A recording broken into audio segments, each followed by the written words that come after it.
Right, competition time. Brand new competition we've come up with. My favourite we've ever done, I'll be honest. And a great prize, The Sixth Sense. You get a clip of a great film, and then you get to keep the great film.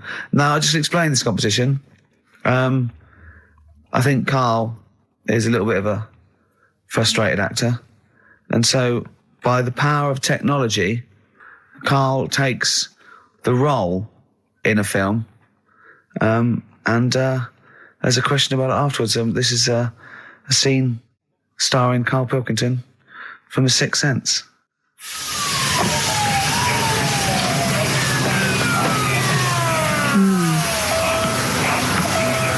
Jeez, I hope nobody got hurt.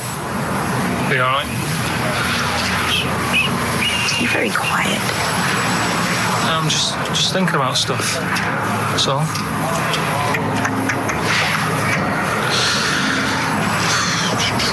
You're mad I missed the play, aren't you? A little bit annoyed, to be honest.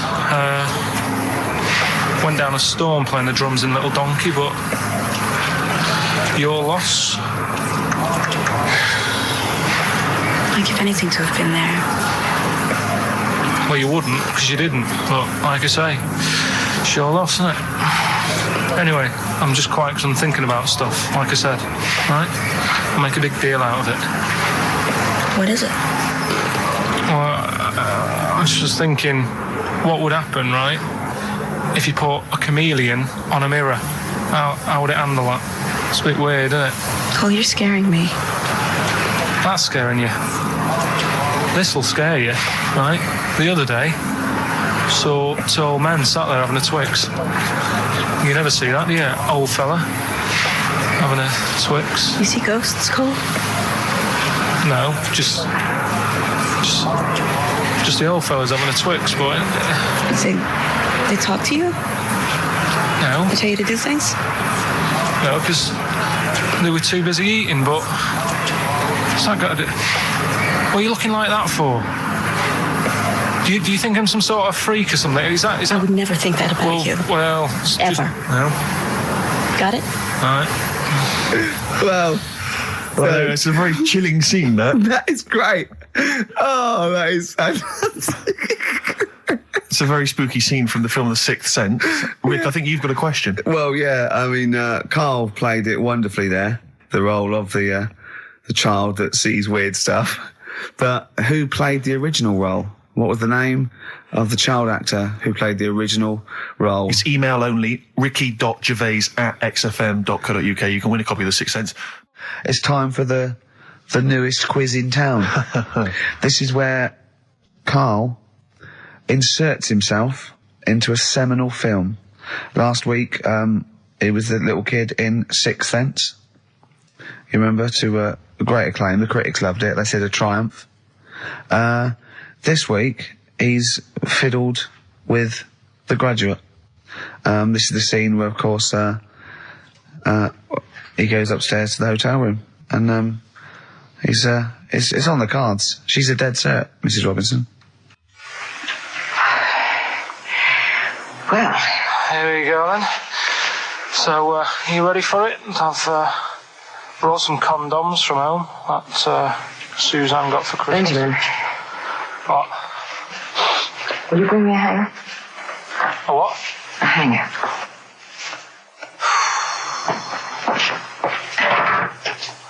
Tell you what, I've got wood. What? Just saying, I've got wood. I've got metal ones as well. What sort do you want? Either one would be fine. All right. There you go.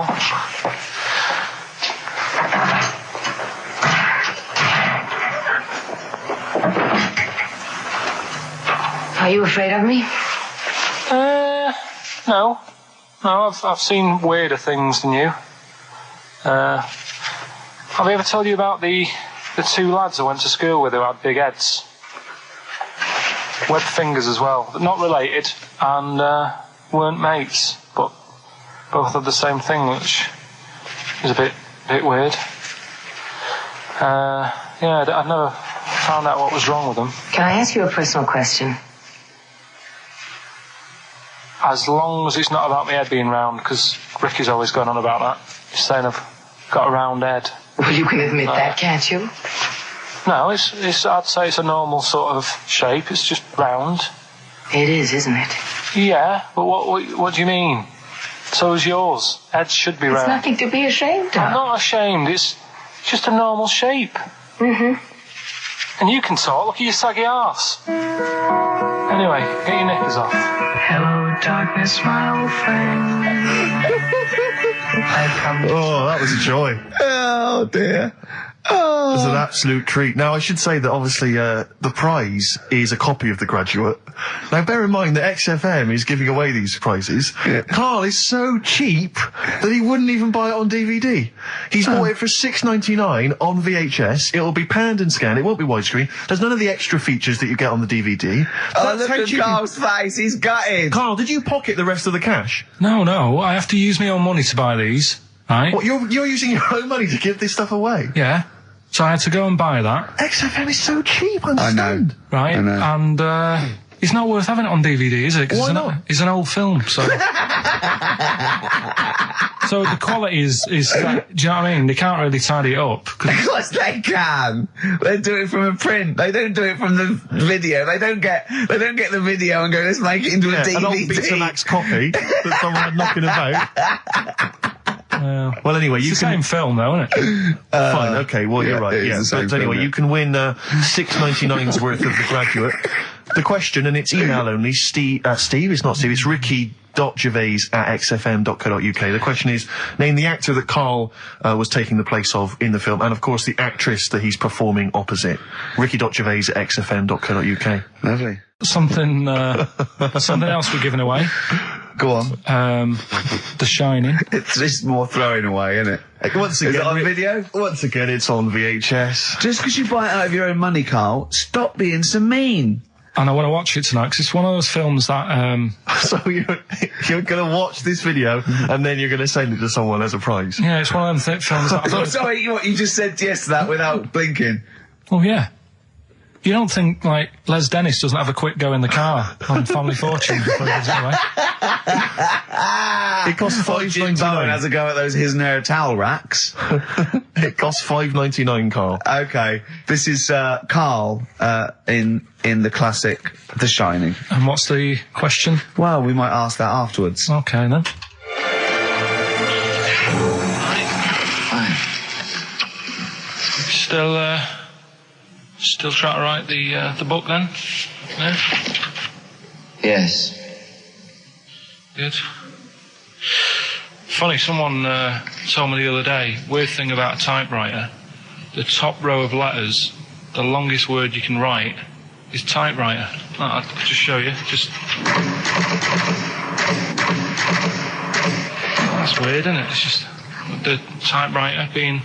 You're not in the mood, are you? You're in one of those grouchy moods again, that you get into when you're writing. I'm not being grouchy. I just want to finish my work. Yeah, it's just she's being a bit funny, a bit offhand and that. Let me explain something to you. Go on. Whenever you come in here and interrupt me, you're breaking my concentration. You're distracting me. And it will then take me time to get back to where I was. Understand? Yeah, but I just was coming in to try and cheer you up, you know, if you... I mean, I'm full of ideas as well, you know, if you're having a problem coming up with stuff, got loads of ideas you could write about. The other day I read about this hairy Chinese kid. What do you want me to do about it? No, it's just that it could make a good book. Do you know what I mean? Sort of following round. That's swell. Well, I'd buy it, you know. But if you don't want to know, don't bother doing it. But do you know what I mean? It's just hairy Chinese kid. It's weird because they're not normally that hairy over there. Yeah, this kid cakes in it. But if you don't care, I wouldn't touch one hair on his goddamn little head. You won't have to touch any hair on his head. Like I say, he's covered. Leave the head alone if you want. Touch his hands. He's totally covered in it. But I love the little son of a bitch. Well, don't go that far. You haven't met him, but I can sort it out. I'd do anything for him. I don't think you'd expect that much. Just take him to the barbers 3 or 4 times a week. You know, he's a good little kid. In fact, I'll do it. I think I'll write a book on him. Yeah? Do you think you can handle that? Yeah? You're not too busy, are you? Well, yeah, I'm pretty busy. I've got to sort out some monkey facts for the show this Saturday, but I reckon I can still... Why don't you start right now and get out of here? All right. I will. If you're going to be like that. Couldn't borrow a pen, could I? See you later. There you Haunting. go. Haunting stuff there. Karl Pilkington in The Shining. You know, in the film, Jack Nicholson goes crazy because the suggestion is he's maybe possessed by demons that maybe are in the hotel. But, you know, if I was stranded in a desolate hotel, removed from all human contact with Karl, I'd go mental with an axe without being possessed by demons. That's more chilling to me, trying to get some work done and you keep wandering in. I'm trying to get Karl to spend a couple of days in the caravan with me, just for the head of it, and he won't. I've offered him money, won't I? I think it'd be a great laugh, wouldn't it, Karl? Oh, yeah, great.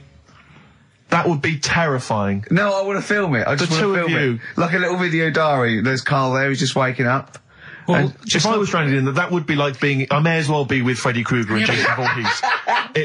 That's more scary. The thing The two of is, you. Ricky doesn't mess you about as much as he messes me about. No, you see, you've given him an inch. You've given him an inch and he's taken a yard. 12:30 you got in today. In 30 minutes between 12:30 and 1. The old bin lid on the head. He wanted to do that again. Yep. Squeezing my head, think he had a go at. And karate chop on the back of the neck. Yeah. All in 30 minutes. Yeah. Who else can say that? Who else can say that? Who else can say? What do you mean? Anyway, have we got a question then? Yeah, to win a copy of, I'm so embarrassed to say it, The Shining On VHS is worth $5.99 and it will have already been watched by Karl Pilkington, probably not even rewound. Yeah, to win that. Round, and a little bit of tripe and cow eels where it just slipped into his dinner. A barm cake outside. As he was reading the back of the box trying to figure out what was going on. The ingredients. What about this, right? Here's a question. I've got a question. No, go on. No, I want to hear Karl's first. Okay. No, it's about the film. Because when I was whizzing through it, I saw something and thought, oh, that's good. The kid who's in it, he was writing something on the back of a door with lipstick. What was it? Well, that's a tricky question. I can't remember. Nor can I. All right. So the kid in it was writing Is something that on the going to be back of the too door. hard for anyone? Let's see if... I mean, I wouldn't be surprised if there's somebody... Right, the phones are going, so it might be. Yeah, but this is email, isn't it? All right, Ricky.Gervais at xfm.co.uk. What was being scrawled on the back of the door by the little kid in The Shining? Be honest, if you know that, it means you've probably already got it and you've watched it about 8 times. Yeah.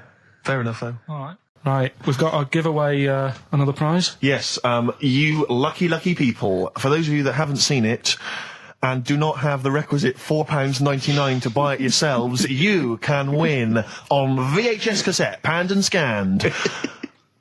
Billy Elliot, the special edition, includes bonus documentary, The Billy Elliot Boy. Oh, and, I'd like to see how they really sort of made that film. Exactly. Well, it's the hit film Billy Elliot, and you can win that on VHS. Because, Karl, I assume you have included yourself in an excerpt from the movie. Taking a scene from the film. Who do you play, Billy? I'm playing the part of Billy. Brilliant. And we'll have a question at the end of it. Come on. Brilliant. 2, 3-part ball way and go. All right. Just been down the valley. So I don't know where you... What are you looking like that for? What's wrong with Bally? What's wrong with Bally? Yeah, well, what's wrong with it? It keeps you fit and that. What do you think, Auntie Nora? You think about me doing Bally? I used to go to Bali. There you go. She used to go to Bally. Used to say I could have been a professional dancer if I'd had the training. Bet you were pretty good, weren't you? Wasn't the time you had wind for 5 minutes, was it? But you well glided across. Well, you just shut up! What's wrong with Bally, anyway? For girls. Not for lads, Billy. Lads do football or Well, I've done that, yeah. boxing or... Did that for a couple of weeks, so... Wrestling? Wrestling? Yeah, wrestling, yeah. Oh, friggin' Bally. Well... Don't worry about it, anyway.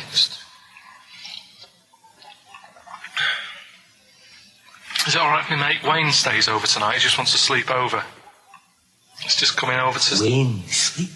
Yeah, he just stays over. I'm not gay or anything, he's just... I don't fancy him, I'm not... Yes, you do. I don't. Yes, you bloody well do. What, just because I want my mate Wayne to sleep over and I've started doing ballet, that turns me into a gay man, does it?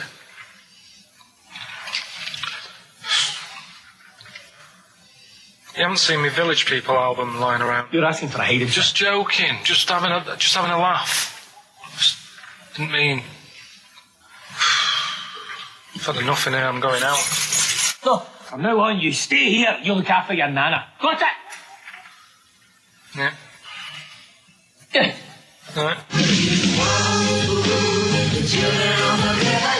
Well, there it is. What's the question? Powerful. I'd like to know what was the name of the actor that Karl was taking the role of. Does that make sense? That's not grammatically quite right, but anyway, fine.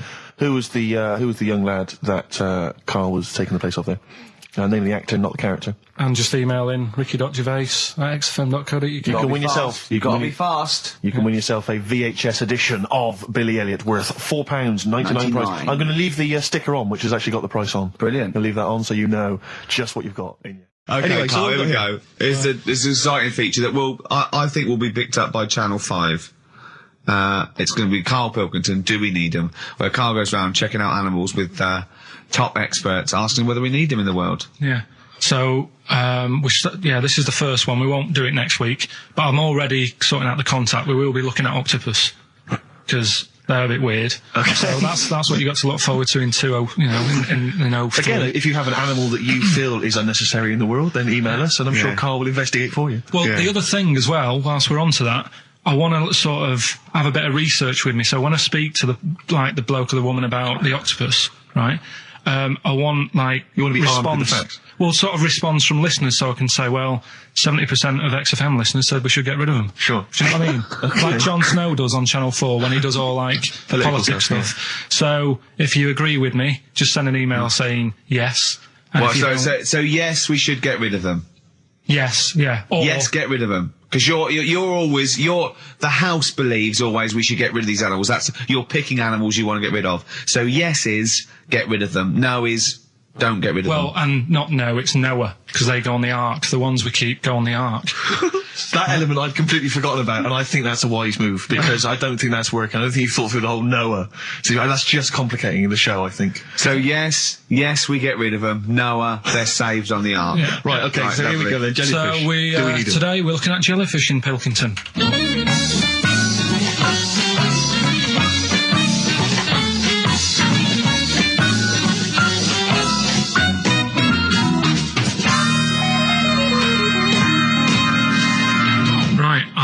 I'm talking to Vicky, who works in an aquarium in Anglesey, isn't it? Yes, it is, yes. Right, brilliant. Today we want to find out if we really need jellyfish. I've got a bit of a problem with them anyway, because I've been stung by one, and I've done a little bit of research into them, so I'll tell you what I know about them. Okay. You might learn some stuff from me. Oh, you never know. And if I'm talking nonsense, just tell me. Absolutely. Yeah. Right, so first of all, they don't have eyes, do they? No, they don't. Right, no. So I'm right with that. No lungs. No lungs. They haven't got a heart. No hearts, heartless. And they're made up of like 97% water. Yes, they are. So they're pretty useless, really. Well, they have got a nervous system. They're actually about 650 million years old, so they've evolved and they've outlived the dinosaurs, and they're even older than the sharks, and they can even outfox us, because NASA scientists have worked with them to try and work out how they operate in weightlessness, and they still don't know how they do that. Took them into space actually to figure out how they did that. Seems like a bit of a waste of money, but do you know Port Maddock? I used to go there a lot for my holidays, and there used to be a load of them washed up on the beach. People on motorbikes used to go over them and stuff. Yeah. Well, we get the moon jellyfish. That's the ones with they've got pink bits in the middle. Yeah, that's their reproductive bodies. I think that was them. I think they're the ones that went over on the bike, because you could see pink bits. What do they do? If the jellyfish went, would we have a problem on our hands, do you think? Okay. You might have a bit of a knock-on effect because things like turtles eat jellyfish. Yeah, but do we need turtles? Well, don't forget that when you take out something from the marine system, something normally feeds on. I mean, they're not just there for the fun of it. Something either feeds on it or feeds on what they excrete. What you're saying is they exist to sort of feed others and also to eat some stuff that's in the sea. They control the population of other fish and species that might otherwise be a problem. Okay, well, let's kind of wrap this up, right? The question that I'm asking today is, do we need them? Say if Noah had his ark, right? You've swum and got on the boat. You're all right. You're safe. He's going to keep you to sort of populate the world as well, right? So it's you and him. He's not a bad-looking fella, so you're happy. Yeah. He says to you, Vicky, do we need him? Absolutely.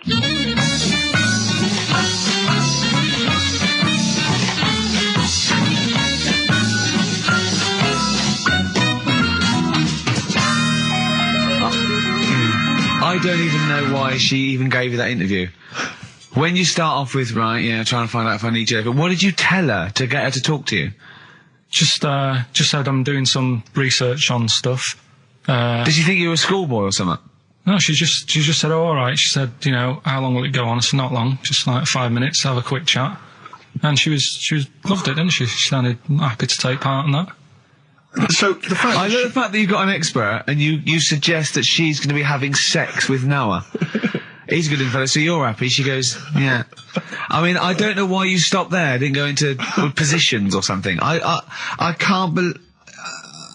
The problem is, really, I didn't get to the bottom of what I wanted to say because... Oh, no, you did. That's it. That's done now. That's a pretty good academic work. That's proved, yeah. No, but the turtle thing, when she said, if you get rid of them, the turtles, won't have anything to eat.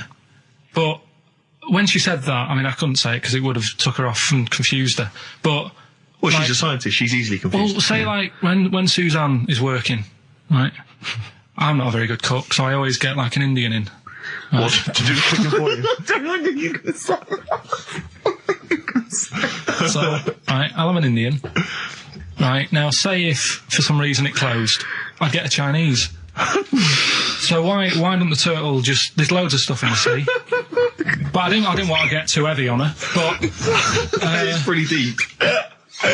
Oh, that is genius. But we'll look at... But so the fact that she said, yes, you need jellyfish, does that mean that you've changed your... I mean, what I'm saying is, does her answer go? Does that stand? Yeah, it does, yeah. It does, does it? It does, yeah. Whatever I get the expert to say, I try and get him in a corner. Right, you try and argue him into a corner. Argue him into a corner, but that time she wasn't having any of it, so we've got to carry on having them. Yeah. So in the new year, we'll be looking at octopus.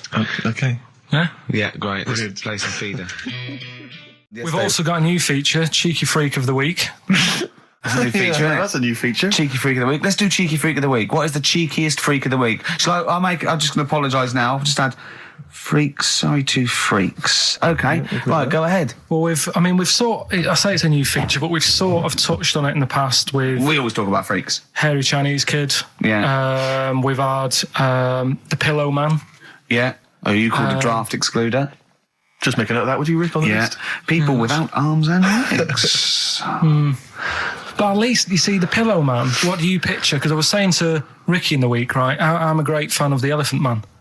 That's his favourite freak. Of the all the Man. freaks, that's it. Do you know why he said? Do you know why he said? He said because you get what you pay for. When someone says the Elephant Man, you get what it says on the tin. Right. You know you're going to get it. Yeah. Do you imagine, Steve, if you had a mate and you said, where are you going? He said, I'm going to go see my mate. And you go, which mate? And he said, the Elephant Man. Yeah. Straight away, you haven't even met him, but you know what he's going to look like. Yes. Right? That's what I like about that. Hairy Chinese Kid.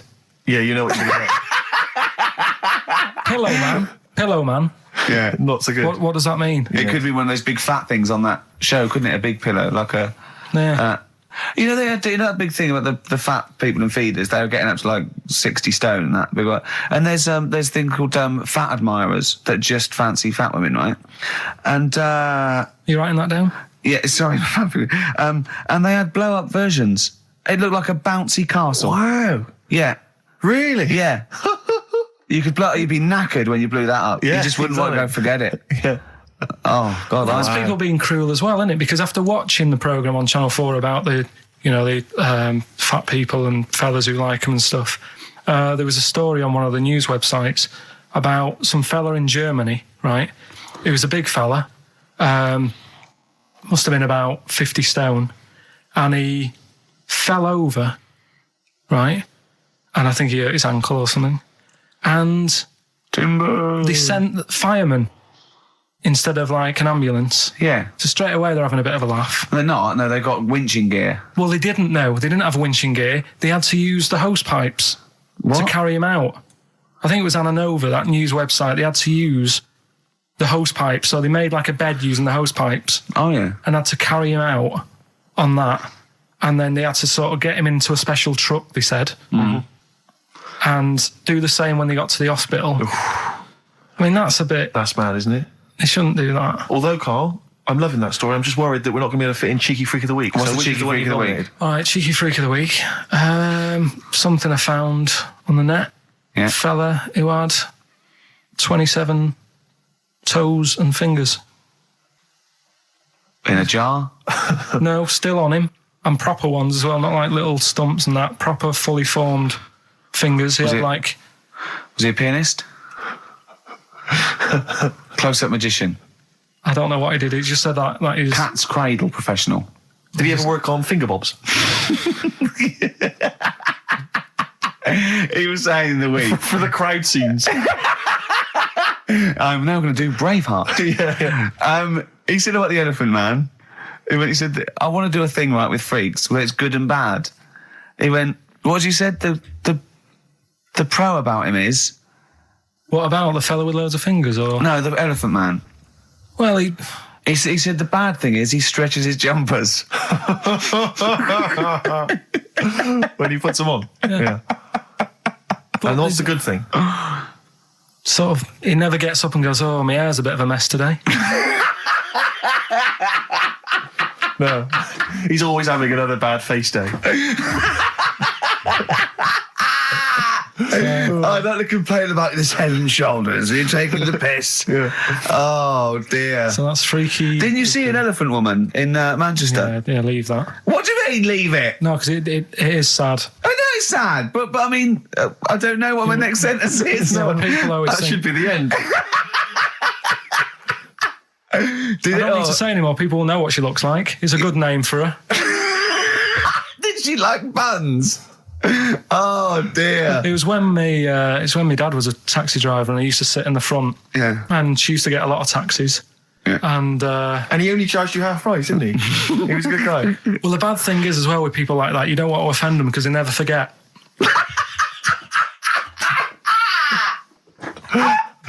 Oh, go!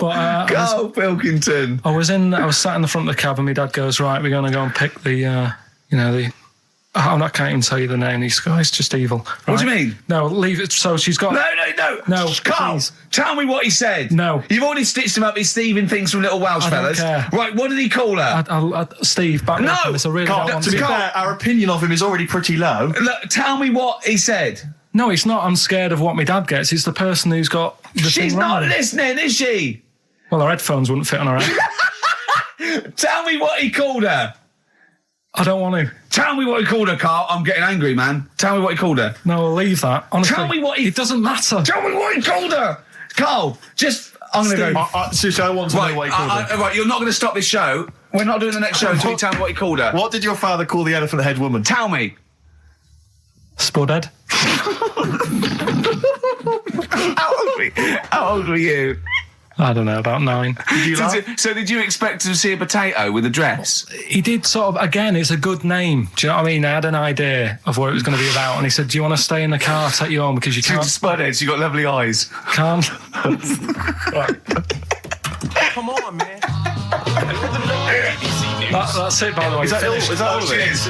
Bye. Brilliant. Well, let's end with LL Cool J. Yeah. See you next week. Last night we were sat in the pub and I was saying, right, let's not even worry about new features then. Let's get the current ones, going. Like what? Good. Like the one I was trying to work out, the cheeky freak of the week. Think of that!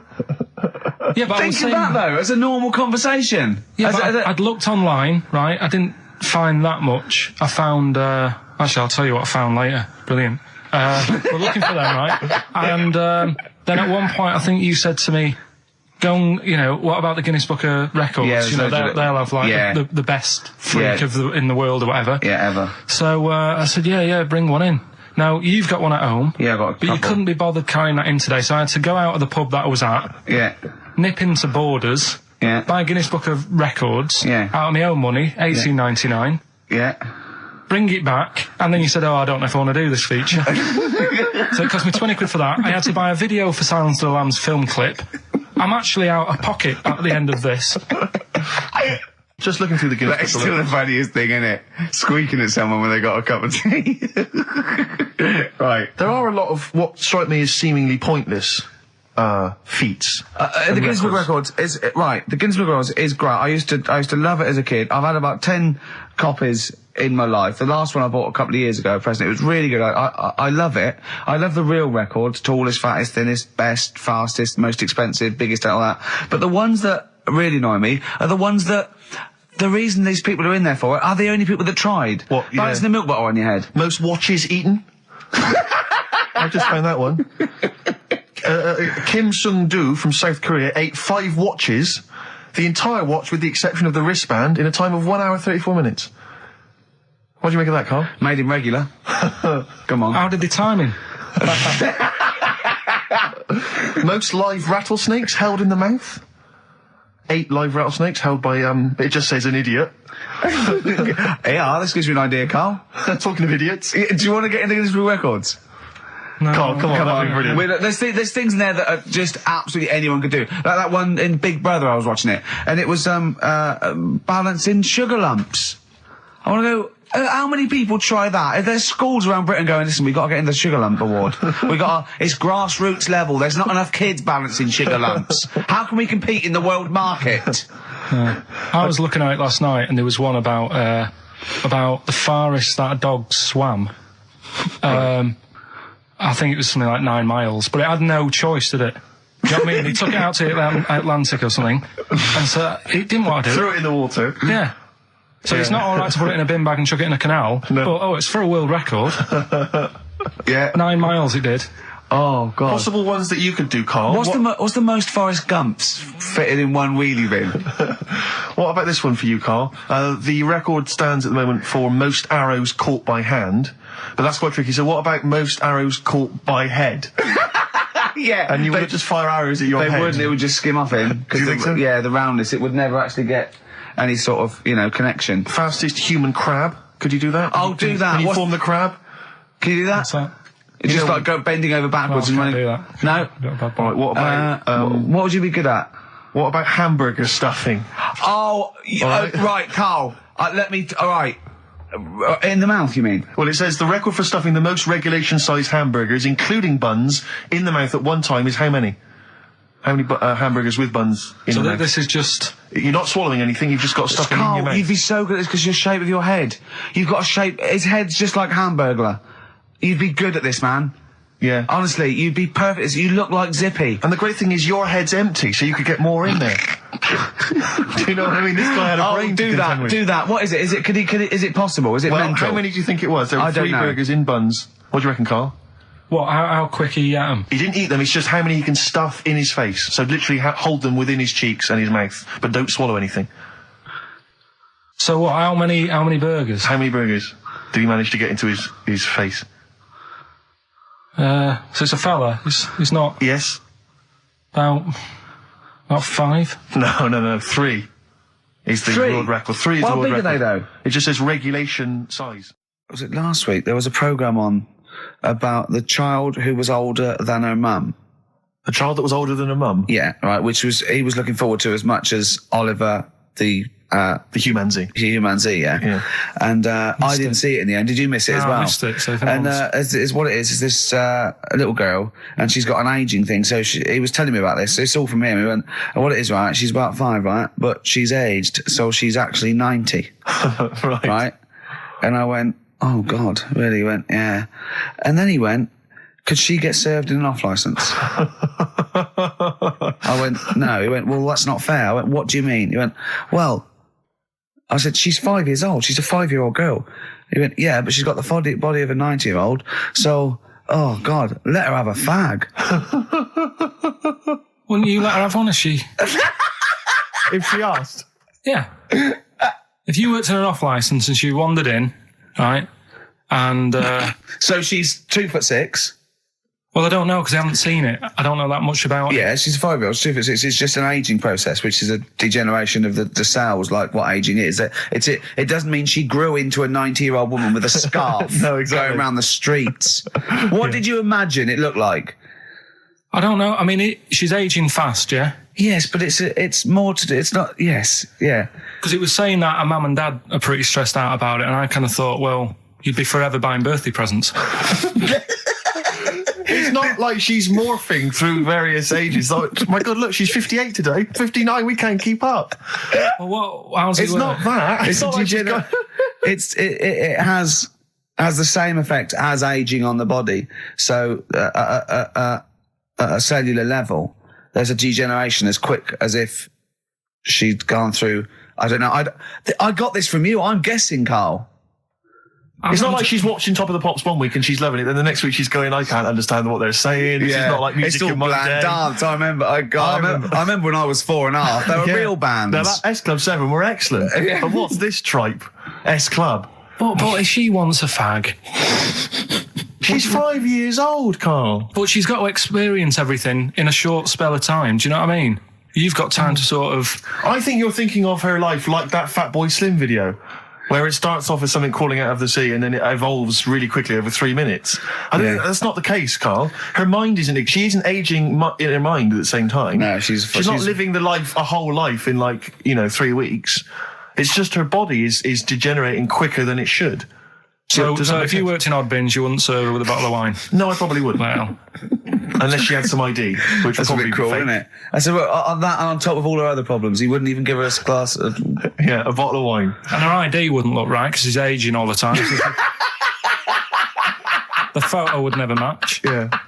Look at my hair there. That was last week. Well, it was 2002. Exactly. Well, we don't know enough about it, so... No, I haven't seen it, so, yeah, maybe we should apologise, because that could sound callous and cruel, because I don't know what the whole... It was just the title. The vibe of the... Yeah, I know the title that it was excited something you. like, I'm older than my mum. No, it's the child that's older than her mother.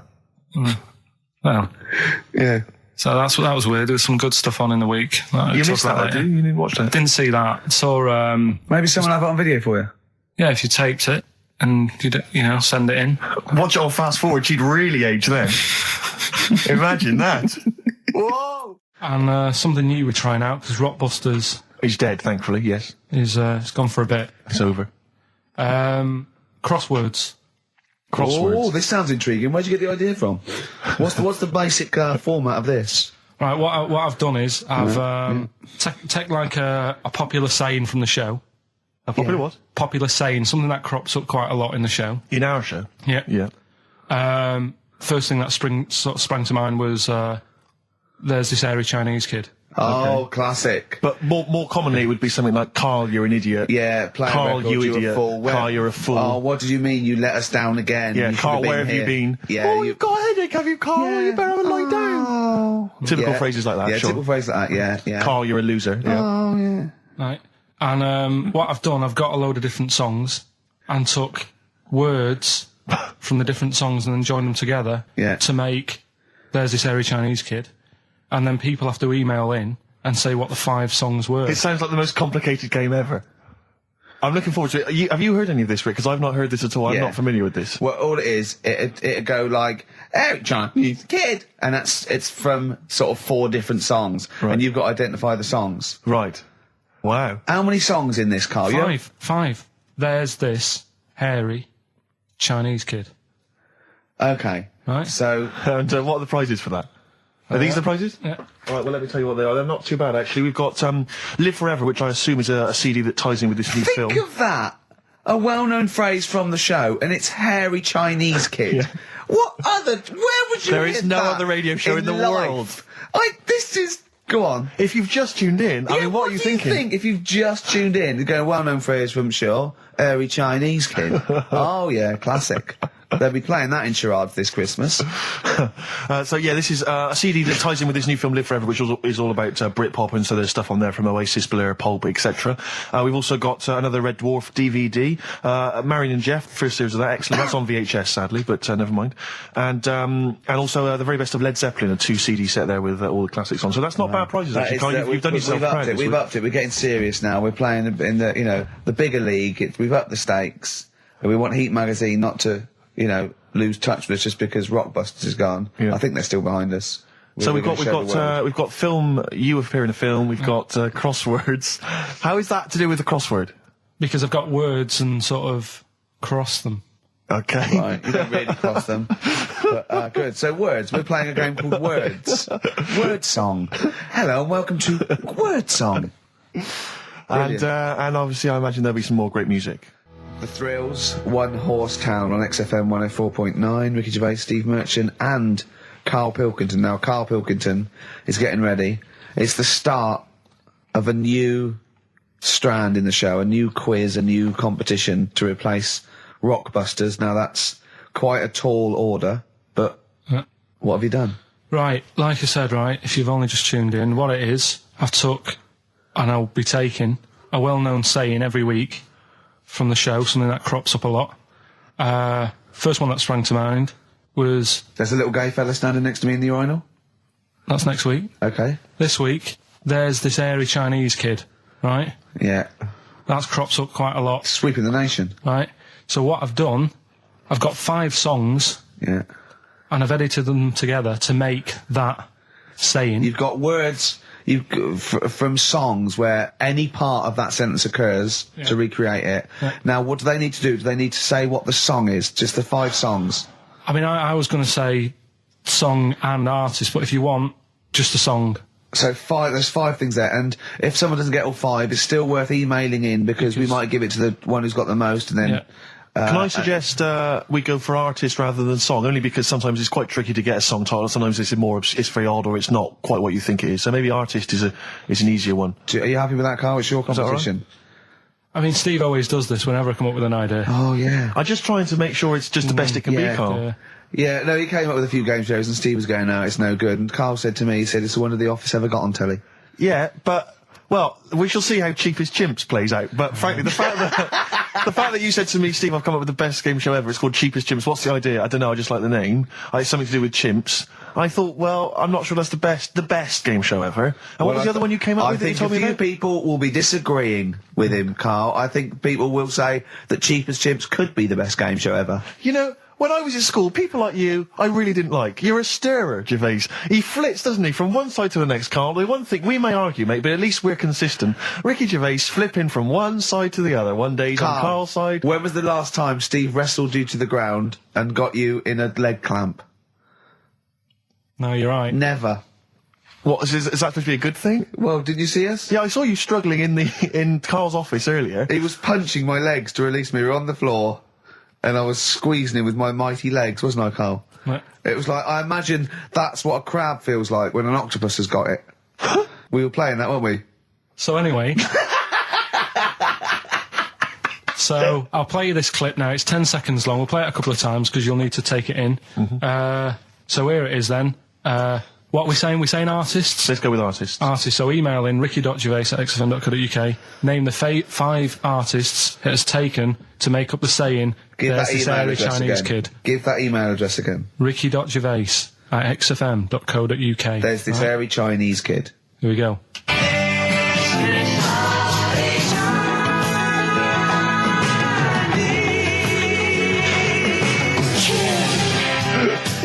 Play it again. Play it again. Here we go.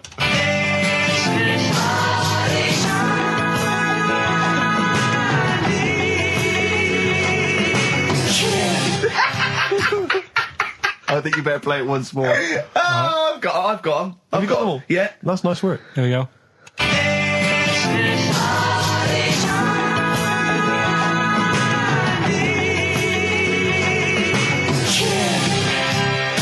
I just remind you now that the prizes include a Red Dwarf DVD, Marion and Jeff, the first series of that on VHS, a Live Forever Britpop CD, and also the very best of Led Zeppelin. Let's play one of those actually while we're here. Brilliant. Rock and roll. One of the prizes on Karl's competition this week is the very best Led Zeppelin. That's obviously rock and roll. We've also got a Live Forever Britpop CD, Marion and Jeff, and Red Dwarf. And should we play it again? So people There's have got this another hairy chance? Chinese kid. Who are the artists? Here we go.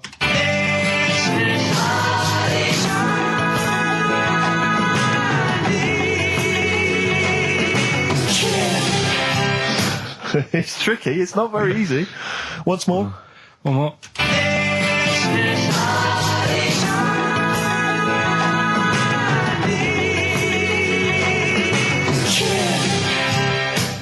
Well, there you go. Ricky.Gervais at xfm.co.uk. Those prizes can be yours. Who is he and what is he to you? We have not had any successful answers on your quiz, Karl. We've had people who've got what you get a when maximum you put of 4. a duck in a microwave. Yeah. Bill Withers. Nice. All right. Cheers. So I'm not talking about Cheapest Chimps. That's safe. That's going to run and run. Yeah, that is going to run and run. That's really got legs. I'm going to check the press Monday. I can only assume it's a triumph. Exactly, another Pilkington triumph. Yeah. I'm going to give the prize, if you don't mind, Karl, to Karen and Jeff Gillian, because they're the only they were the only couple that got the second answer, which was very, very But tricky. they got 4 today. But they only got 4 right. 4 is the top answer, so should we give the answers play it, now? Karl, and then tell us who each one is. All right.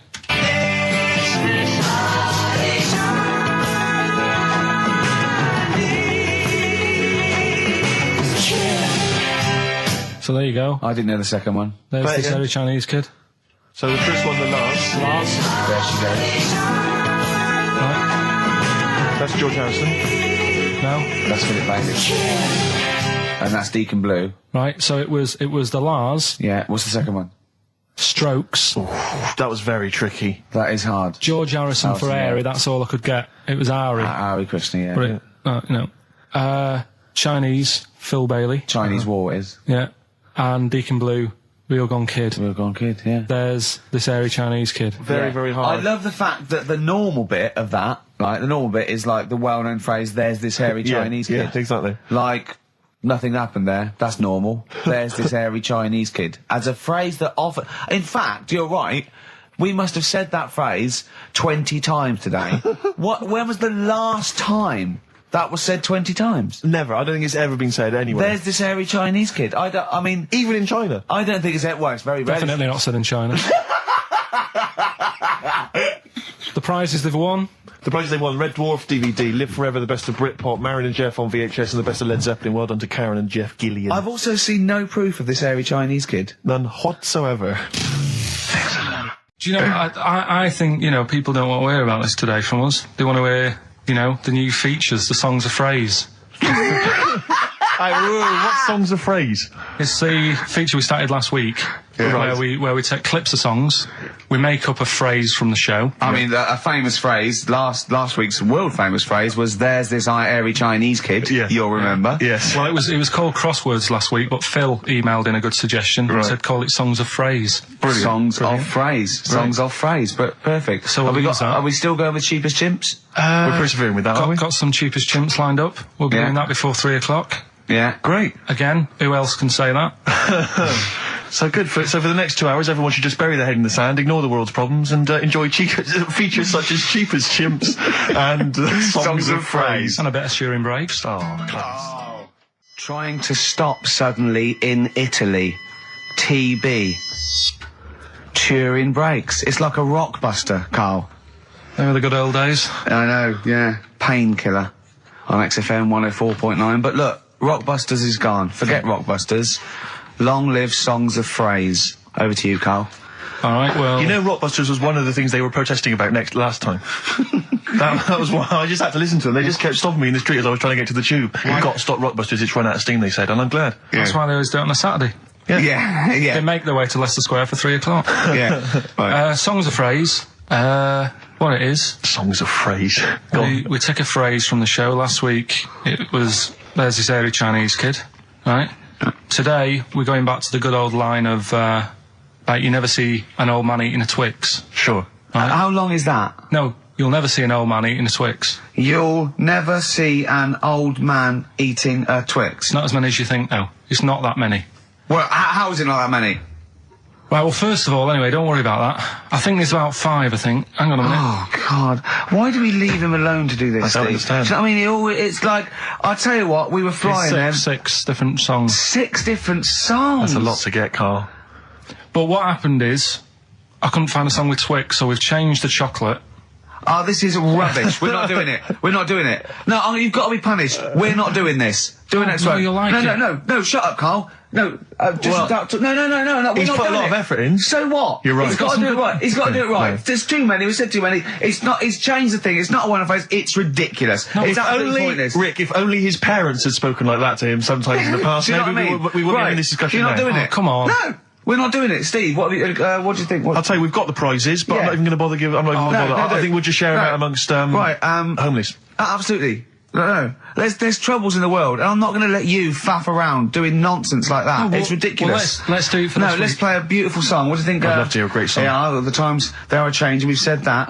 Look at Rick, Mother Nature on the run. Look at Mother Nature on the run, Steve. Yeah. Play it. So we're not doing... No. It's your own fault. Now, Carl, the big question, as we know at the moment, is whether we're going to let you do songs of phrase or not. Rick, I should tell you now, there has been a flood of... Oh, no, there hasn't. Sorry, I was thinking there'd been a flood of emails, but it was people agreeing with you, Rick. I know Tony Blair has been trying to get through. Yeah, exactly. I'm just checking the emails now. There's absolutely nothing supporting you, Carl. So no one gives a side either way about No, well, that, that's not then. fair. There were a couple of phone calls, weren't there? One was a guy saying you should. I think the other one was you, Carl. Was it phoning from the kitchen? Can we do it? Can we do it? Right. No. If you don't like it, we won't do it next week. But the fact that I've made it. I don't know why you did that. We thought of lots of stuff that you could do. You chose one where you have to have 10 words and 6 songs to choose. You haven't got Twix. I don't know what you've substituted Twix for. Okay, I've got to say now, I'm going to sit on the fence, so I'm quite intrigued. Okay, right. What have you substituted Twix for? Well, I can't tell you. Of course you can. No, I can't because people have to listen to it and work out. All right, let's just hear it. Let's hear it then. No. They know what they have to know what the word is. They have to tell what the song is or the artist. I prefer just to play it. No, you've got to tell them what it is because they might not even know what word they're looking for. Let's hear him out, Rick. Right. Please, democracy. That's what we're fighting for. Come on. Right, you turn them up. Right. Okay, I'll put the earphones on. Go on then. Right. Okay, so hang on. The phrase originally was you never see an old man eating a Twix. Right, and we're trying to identify a number of songs which you've used to make up that phrase. And you email in xfm.co.uk/Ricky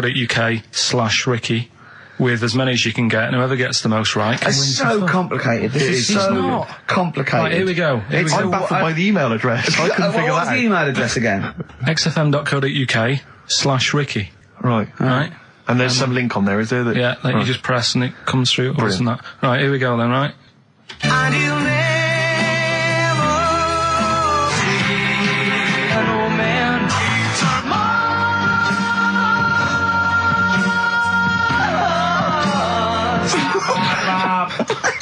Well, I missed a little bit at the end. Let's hear it again. Mars, ba ba ba. Let's hear it again. and you'll never see an old man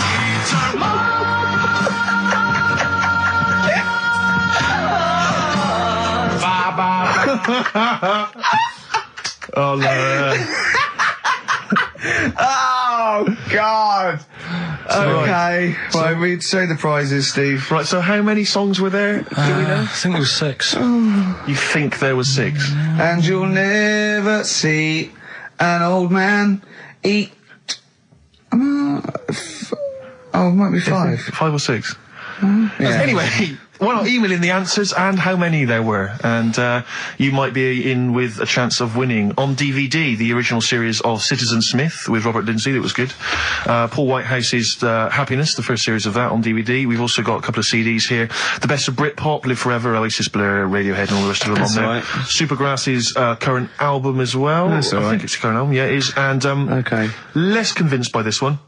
If I tell you that some of the artists include Delamitri, and Deacon Blue, then I know you'll be rushing out later, Rick, to buy this. Scotland Rocks. A compilation of... Is Wet on there? Let's see. What about Biss? What happened to Biss? Let me see. I'm not gonna... I tell you, it doesn't... I mean, we've got Gun on there. Oh, yeah. We've got... baby, lately. Aztec Camera. Yeah. Big Country, obviously. Proclaimer's not on there. Wait a minute, where's Runrig? There they are. There they are. And obviously Rafferty, Baker Street. Do-do-do-do-do-do. Brilliant. So that's definitely worth entering for, surely. So xfm.co.uk/Ricky. Play it one more time. Yeah. Just in, right. And you'll never see an old man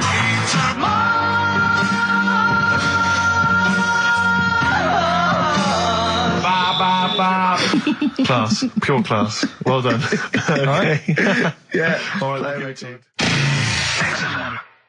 Oasis. Stop Crying Your Heart Out on XFM 104.9. I'm Ricky Gervais, with me Stephen Merchant and Karl Pilkington. Karl's competition is in full swing now. I just will remind you, when playing songs of phrase and trying to guess the songs and artists, what do you want, songs or artists? I think songs is better. Yeah. All right. But that's ambiguous, isn't it, what a song title is? Where Yeah, if I you think know it should the be artist, artists, definitely. maybe the artist that cleans it up really. Yeah? Yeah. Should we do artists? Artists. Okay, you know, if they know what it is, because that'll stop any ambiguity, won't it? And don't worry if you haven't got all of them, because the winner last week didn't have all of them, but it's the closest one. I understand when you're trying to guess what's in Karl's mind, you can only get so close. Yeah. Do you know what I mean? He wants us to bring in Darren Brown. Because he won't be able to read my mind. And Yeah. I think he's right. I think he might be. I think he's the one person that could outwit Darren Brown. Yeah. Now, moving on, Karl. As we have to. Should we just play it very quickly? Just play again. Just if you're okay, you want to join in. Go on then, one more time. Here it is, songs of phrase. and you'll never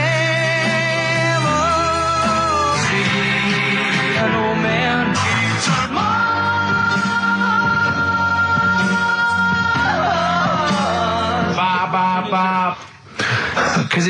Because you have to get, it is very difficult. So, song or artist, we'd give points if you're close to any of those, and we'll choose a winner. So, do. And what the points mean? Crap prizes. XFM. xfm.co.uk/Ricky. We're running out of time. We've got like 5 minutes left. Winner for songs of phrase. All right, give us the answers. Right. We did this at the start. We haven't even got time for the film thing today. Oh. But we'll do that next week. Songs of phrase. It was a phrase, you never see an old man eating a Twix. I love the fact that we haven't got time. Like, we've had such important stuff, and it's been so jam-packed and interesting. Not that it's been drivel with gaps we could have filled much better. Yeah. Don't look at it like that, What, with his film quiz? Come on. Oh, dear. So, songs of phrase, you never see an old man eating a Twix. We had to change it to Mars Bar. Here's what we had. Jerry and the Pacemakers. Echo and the Bunnymen.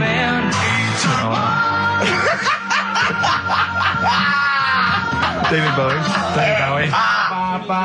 And the Beach Boys finished it off. What do you mean I thought that one was? What do you mean? Who's the winner? It doesn't matter. You've got to give the answer. Who was that one you didn't know it was us?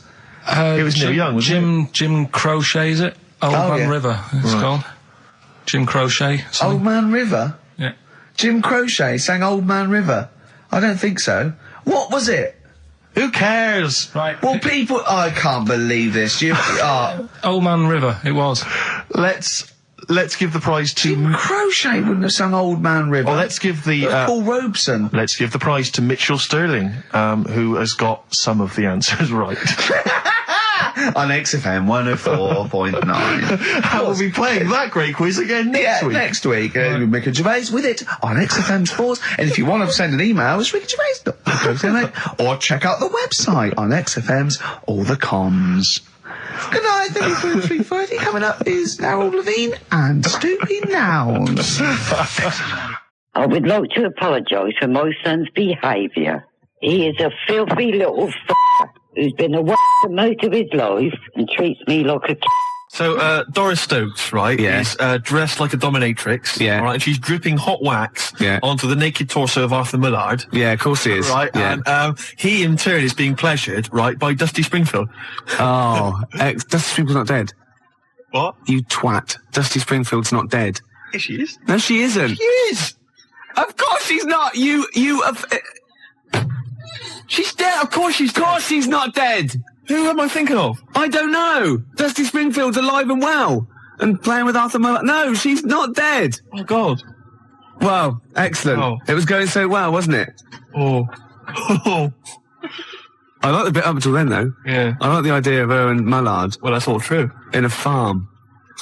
We can't do that anyway. Still, see, you can't do that on the radio, talking about that sort of thing. I'll tell you what, though, if we're going to pick on a dead person, why pick Doris Stokes? I don't know. The one dead person you don't pick.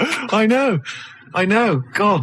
I'll have to convince her she's dead. But even in real life, she'd harness the powers of the dark side, so we don't really want her to get on our, you know, She liked the dark side. Getting on our That was her backs. favourite. She's getting on our backs. Don't get me started Well, on that. Oh, goodness me, it's just nothing but innuendo and Dusty libel. Spring, I don't believe It's it. libel. Play records, We're in Gervais. trouble We're now. in trouble. Oh, God. You should have picked someone like Scylla, who is dead. Muff Shandy says turn it up. Earplugs are gay. Earplugs are gay. Hear what I say now. Earplugs are gay. Get them out the way now. Feel the need to make them bleed. My brain needs noise to speak. Mother. The new single by Muff Shandy, Earplugs are gay. And the bloke with the gimp mask and the umbrella said, Doris, I'm not doing that. Gervais, And he we're left. leaving it. We're leaving it. Go on, sorry. I was talking to my parents on the phone the other day, and I started swearing, and I've never done this before, and it's a terrible thing because I've crossed this barrier now, across this line, which I previously for 23 odd years I'd managed to sort of stay the right side of. Yeah. I'm talking to my mum, and she mentions to me that I'm going to lose a lot of money. I don't want to go into it, but I'm going to lose a lot of money. And she told me how much. It was £5,000 or something. She went, I went, effing hell. Obviously, I said the real thing. Yeah. Effing hell. She just stopped. She just went, pardon me. And I thought, what have I done? I thought, I can't explain myself, because she didn't know that I knew those words. So I just said, that's a lot of money. That got you out of it. That got me out of it. Yeah, But yeah. you know what I mean? That crossing that step. Yeah. It's quite a terrible thing. It's like, I look forward to the day when I can bring a girl home and say, look, I do know about sex. And twat. No, you can't. But when I was a kid and I first went to senior school, I started to learn all these swear words that I didn't know. Of course you can say the word twat. Right. You're not meant to. I started learning all these swear words, and I went home and I started using the word twat. I just thought it was a slightly stronger version of twit. Yeah, You know, yeah. just it's a bit tougher for some reason. Yeah. And so I used to go around saying that, and I'd go, my sister would say, stop ruining my Lego, and I'd go, you twat.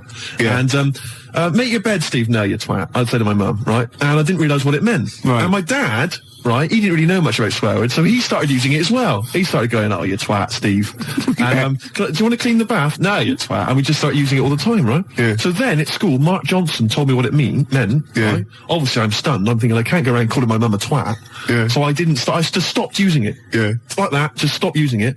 But I didn't have the guts to tell my dad what it meant. Oh, no. So he carries on using it, and into this day, we were driving along. He'll say to my mum, Elaine, watch where you're going, you twat, you great big twat. And I just want to say to him, Dad, don't say that to my mum, because she knows. Oh, she knows what it means. Oh, no, But really? She's not going to say to him, Oh, God. Ron, would you stop saying that word? Because Yeah. Same thing happened to me. My dad still says fouch. does he? Yeah. Oh, Felchin, talking of that, right? It's Doris Stokes. Yeah. She's got this huge 4 sailors Four and a sailors. big bucket and like a weight. Well, that's it, Steve. Is it? It's the news now. Then we're out of here. Yeah. Yeah. Well, we've had a few laughs, a few tears. Yeah, well, don't go on about it. XFM 104.9, Ricky Gervais. Gervais, I've just thought of a great game. All right. Emma, who helps us out here, she's just brought in a couple of beers for us. Yeah. All right. And I know you We're going haven't. to drink them after the show because I do not drive the desk and drink. Absolutely. Yeah. Anyway, okay, don't pick it up. Don't pick it up. Okay, right. Because the thing is, there's a picture. All right. Right. On the bottle, which I don't think you've seen it yet. Have No. you?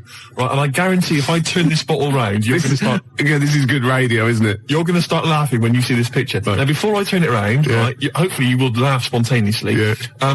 It's a new competition, all right? You Right. can fact us in pictures. You can send pictures in the post, all right? Yeah. Any picture which I can then, during the show, hold up and show to Gervais. If he laughs spontaneously, you'll win a gift. You'll win a prize. That's a great competition, Isn't Gervais. it? And great radio.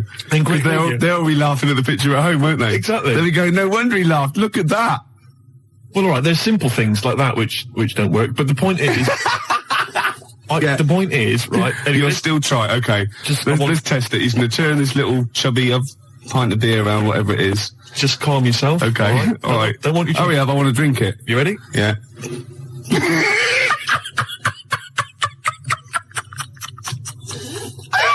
All right, play a record, Gervais. Oh, God!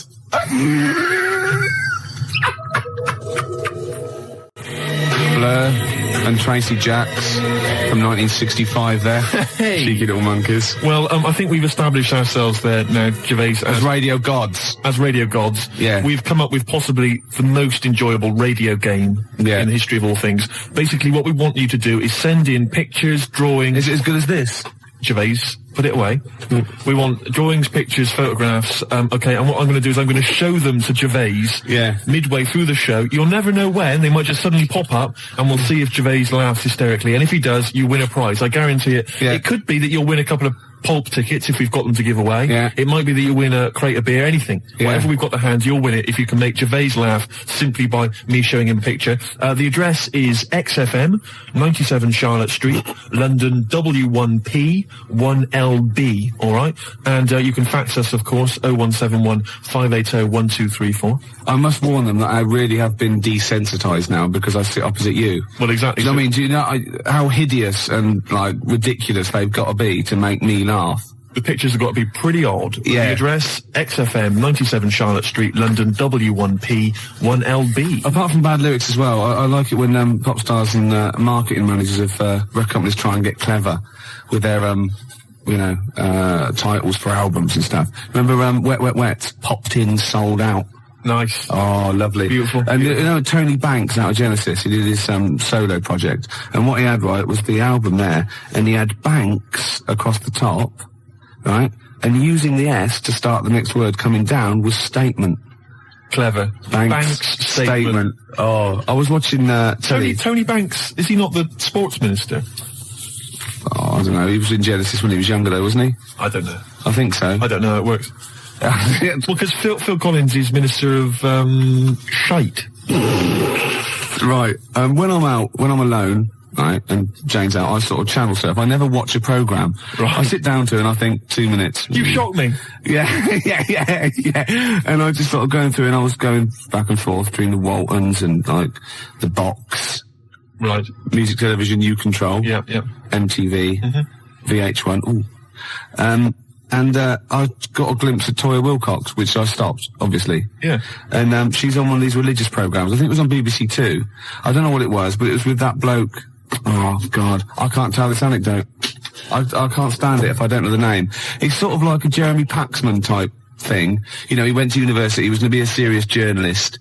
He wanted to be KAD, but he settled for Les Dennis. Oh, one of those sort of people that was on That's Life. No, I'm not telling it until someone phones in. Toya Wilcox on a religious programme. What's that bloke's name? Then I'll tell it. 0171 580 2000. Gervais, have you ever watched an entire documentary all the way through? You don't know one, don't you? Beautiful. You don't look. Now, New Order's your favourite band of all time, isn't it? Yes, that's right. Paul Wright called. It was John Stapleton. Oh, was it? It was one of those, you know what I mean? It was sort of like the Paul Heine, Kieran, Prenderville.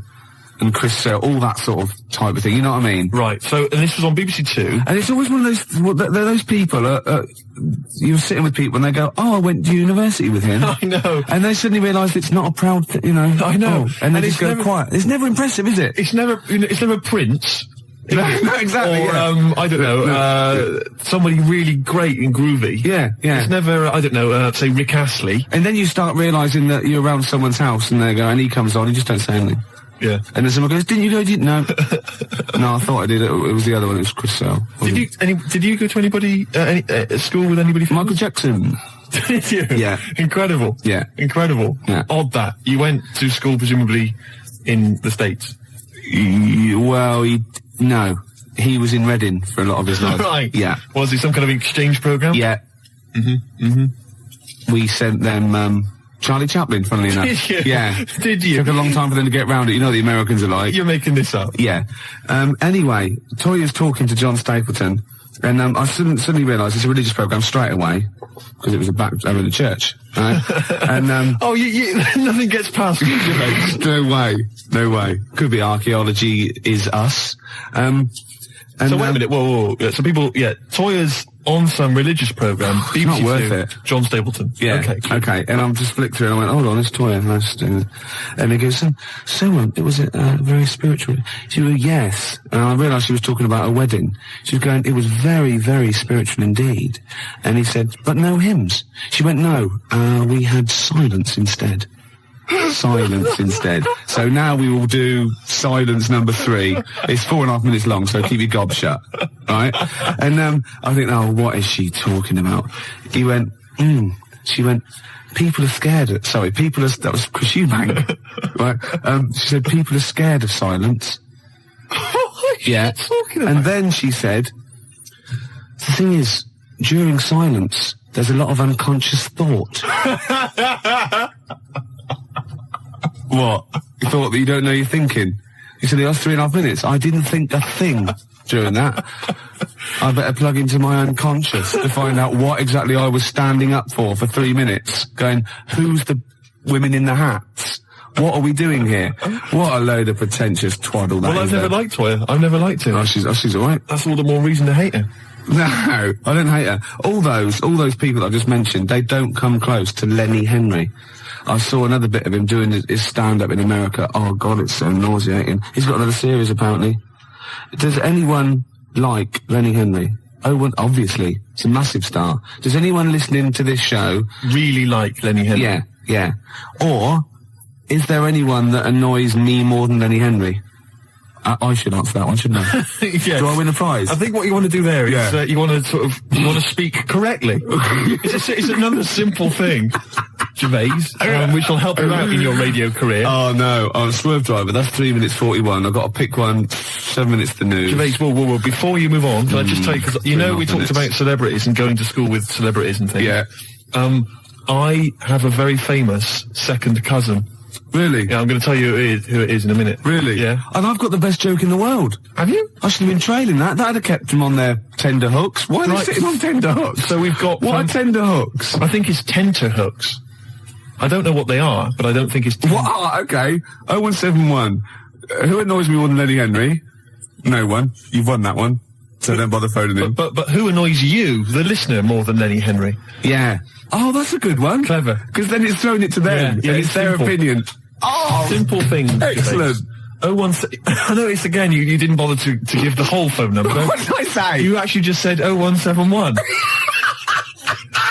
It used to be, as I recall, 0171 580, which is about half of it, but no, just 0171 now. Oh, swerve driver. XFM 104.9, Ricky Gervais show. Well, it's nearly over, but I have got a great joke, and we've got a simple rule here. You only have to tell a joke on air if it's about going into a pub. That's right. Okay, you ready? Go on. Penguin goes into a pub, goes up to the bar, and says to the barman, have you seen my dad in here? And he goes, I don't know, what's he look like?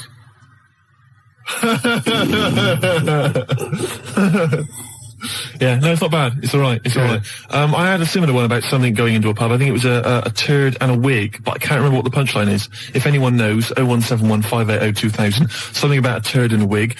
Gervais, I've also obviously got my celebrity relation, which I'll tell you about in a minute. That's about it then? Yeah, we've enjoyed ourselves. Oh, dear. Bald character, once drummer for Genesis, is more annoying. Who's lost this for? Smoked fish. Oh, what? What's this, Emma? That is what tenterhooks are. Oh, what are they? Oh, tenterhooks are what? It's what smoked fish are hung from. Excellent. And bald character, he's more annoying than Lenny Henry. Okay. Once drummer for Genesis, well, that's Phil Collins. You can't say that. Of course you can. I can say Phil Collins is more, it's a matter of opinion, isn't it? Yeah, but he said that on the phone. He said, please don't say that, it's a bit mean. Phil Collins is a deeply boring man. Anybody can say that. I won't say who it is who said it then. Okay. We've got out of it, haven't we? Joe Pasquale is less funny. Ooh. Yeah, okay. Who's that? I mean, the point is that you can say that Phil Collins is a bold, boring man in the same way you can say Andy Peters is a raging... Gervais, Jilly thinks I'm adorable, apparently. Gervais, I don't think we've got time to really talk about this. Okay, what have we got to do next week? We can't say who your celebrity was, but I just thought we could phone in who you think it is. I mean, I've got a few ideas who your celebrity second cousin is. Your mum. Mr. Ed? No. Godzilla? No. The point is that this is a real celebrity, so, I mean, okay. Celebrity. So, I'm not making it up. It's not going to be as exciting as, whoa, it's Elvis or whatever. It's not that goofy, but it's still... they do share some of your genetic material? No, you wouldn't know it. Really? No, Normal? You will, yeah. Symmetrical? Really? A good-looking person. Blood reaching the surface? A good-looking person. Really? Yeah. Fantastic. They probably denied your existence, or they're obviously going to deny that they're related to you then, aren't they? Well, I'd say I tried to get some of their money. No. What else do we do? Send me some hideous pictures. Yeah, I'll just give the address again. XFM, 97 Charlotte Street, London, W1P. I've got to go to the pub. 4 o'clock again. Yeah. One computer's not working. Is it not? No, this all sounds funny. What's that one? Is that the one I listen to? Just press a few buttons. No, I put it on there. Oh, desktop. I don't know. That's what these do. Is your mic working? Sorry, I got a bit of a cold.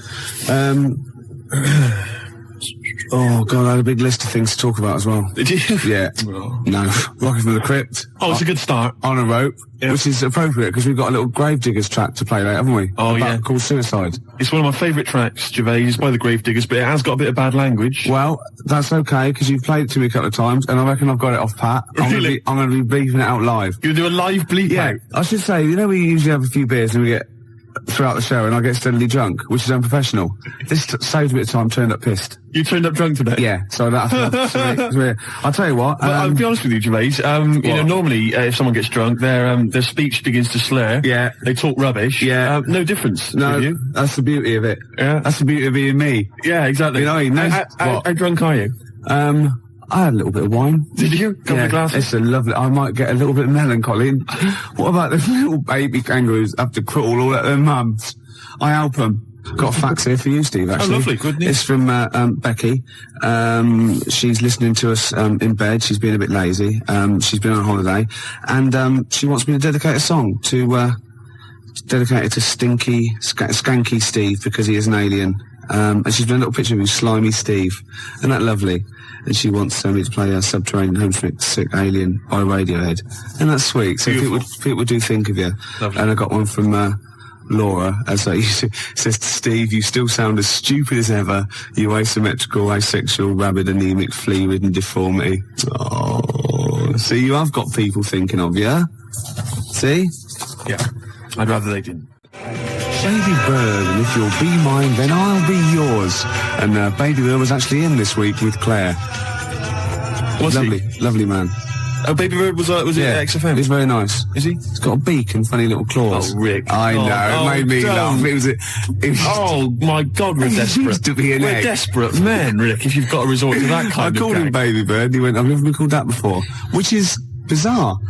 But there's a band called Baby Bird. He's called Stephen. Can you go to turn that down next door? All the time to a show. Music, aren't they? It's Emma, it's not on. That's insane. I can hear a throb from the other room. Yeah. This is insane, Gervais. It's like trying to host a radio show. Yeah. And now he's laughing. Yeah.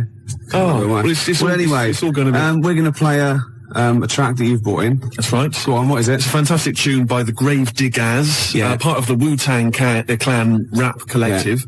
Right, it's from their album. Not to be confused with the Wu-Tang Clan. That's a little shellfish. Yeah. That's into rap. Yeah, it swears a lot. Yeah, yeah, terrible, yeah. The track is... Got a muscle posse. The track is beautiful. You've probably heard it on the dance floor, maybe in some indie club. Yeah. 1-800-SUICIDES. Yeah. Now, I would stress, Rick, it has got a bit of bad language. I know. I mean, I've listened to this twice, and I reckon I've got it off pat. I reckon I'm going to pull the fader down to just the right places and go, okay?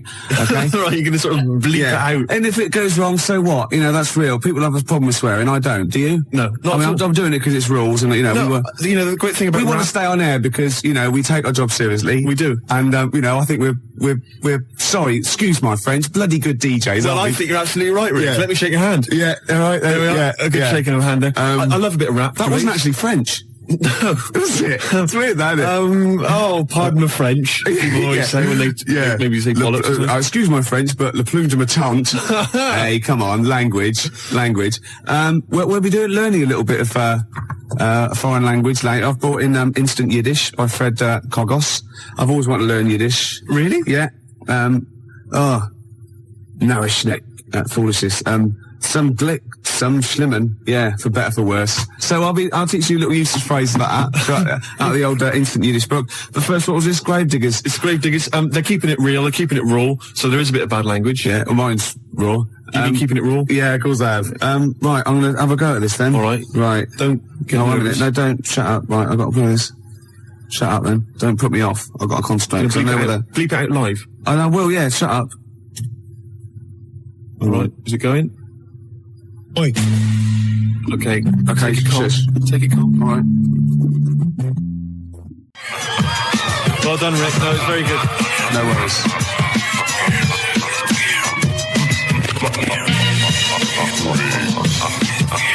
That's Gravediggers, isn't it? What's that called? 1-800-SUICIDE. I'm going to buy it, I think. Can I get the actual mix with me going Yes, you can. Yeah. And that's for Steve Vox, who's listening in Reading. It's from Lee to him. And Steve is the president of the Geeks, Nerds and Losers Society, the GNL. Lee's the vice president. I got thrown out of that. What embarrassing walking down the street with you. Exactly. Oh, it's a terrible state. Yeah. Gervais, it was Saturday night last night. Yeah. And I didn't get to sleep until 6 in the morning. Ooh. Flatmates having a party. Yeah. Not invited? No. Next time though. Well, maybe. I don't know. I don't know where I hang around with them. Well, at least I look after you. People say to me, is Steve really as ugly as you say? I go, he's worse. Do you know what I mean? But that's no, do you know what I mean though? You're doing me a favour. Well, of course I am. You're protecting me. Of course I am. I'd say one day, right, it's just one of me at the moment, but one day there'll be a whole squadron. It'll be like Planet of the Apes. Oh my God, and you don't actually need anyone else to sort of like breed, do you? Exactly. We can just reproduce as we are. It'll be like Planet of the Apes, right? There'll be sort of a Charlton Heston figure. Come out of the squids. It'll crash land. Get your damn dirty tentacle off me. It'll crash land. Yeah, exactly. And there'll just be loads of me crawling around. Yeah. All identical. Chasing him on horseback. And they'll see like Bristol Temple meet and they go, oh my God, they blew it up. Yeah. He's back in Bristol with all your, oh no. Incredible. It's the charlatans. And then there must be an organisation of volunteers or something who, if it's like touch and go, if it's really serious, if you're like clinically depressed about it and you really can't get a woman, they don't want just people turning up who can get girls and saying, oh, I fancy, But in your case, they'll speak to you, they'll see you, and I think, there must be some sort of national health thing or private where you can actually sleep with, I don't know, a voluntary worker. You know what I mean? So? Well, yeah, there's people that... Yeah, I know, but there's people that, I don't know, volunteer for geriatric duty, and they're exploding all over the place. They're covered in the stuff, right?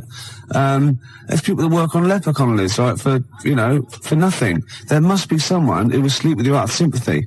You don't want that. Of course you don't. You don't want that, do you? Well, let's not be hasty, Rick. I mean, these people, especially if they need some sort of free publicity, get a bit of, sort of press and media attention. Yeah. I ought to sort of help to publicise their campaign, really. There's probably an organisation that they go off to like, strange climes and go on to like leper islands and that, and they work with them. Or they can sleep with you. Now, that's got to do the lepers some good, doesn't it? Yeah. You know what I mean?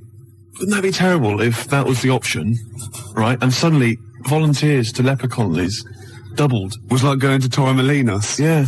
Let me on the bus. Sorry, there's no room on the bus, but you're at the back there. Yeah. Going, well, then here we go. Here I am then. Yeah.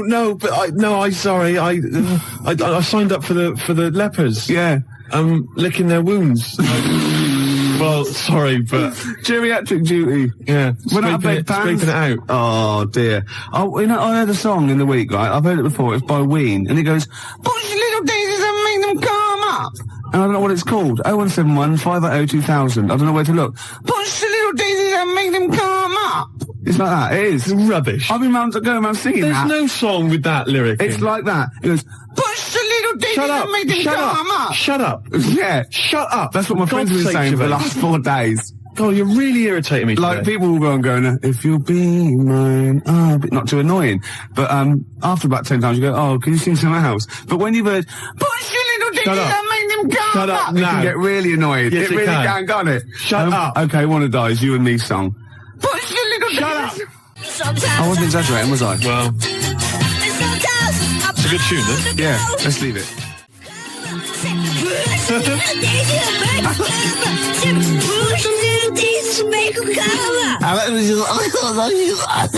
It's great. That's just gonna gag. I love that one. It's great, actually. Maybe we should play it again. Well, maybe later on. I'm not that mad about it. I like that. She's not quite as irritating as me. No, generally. Who is?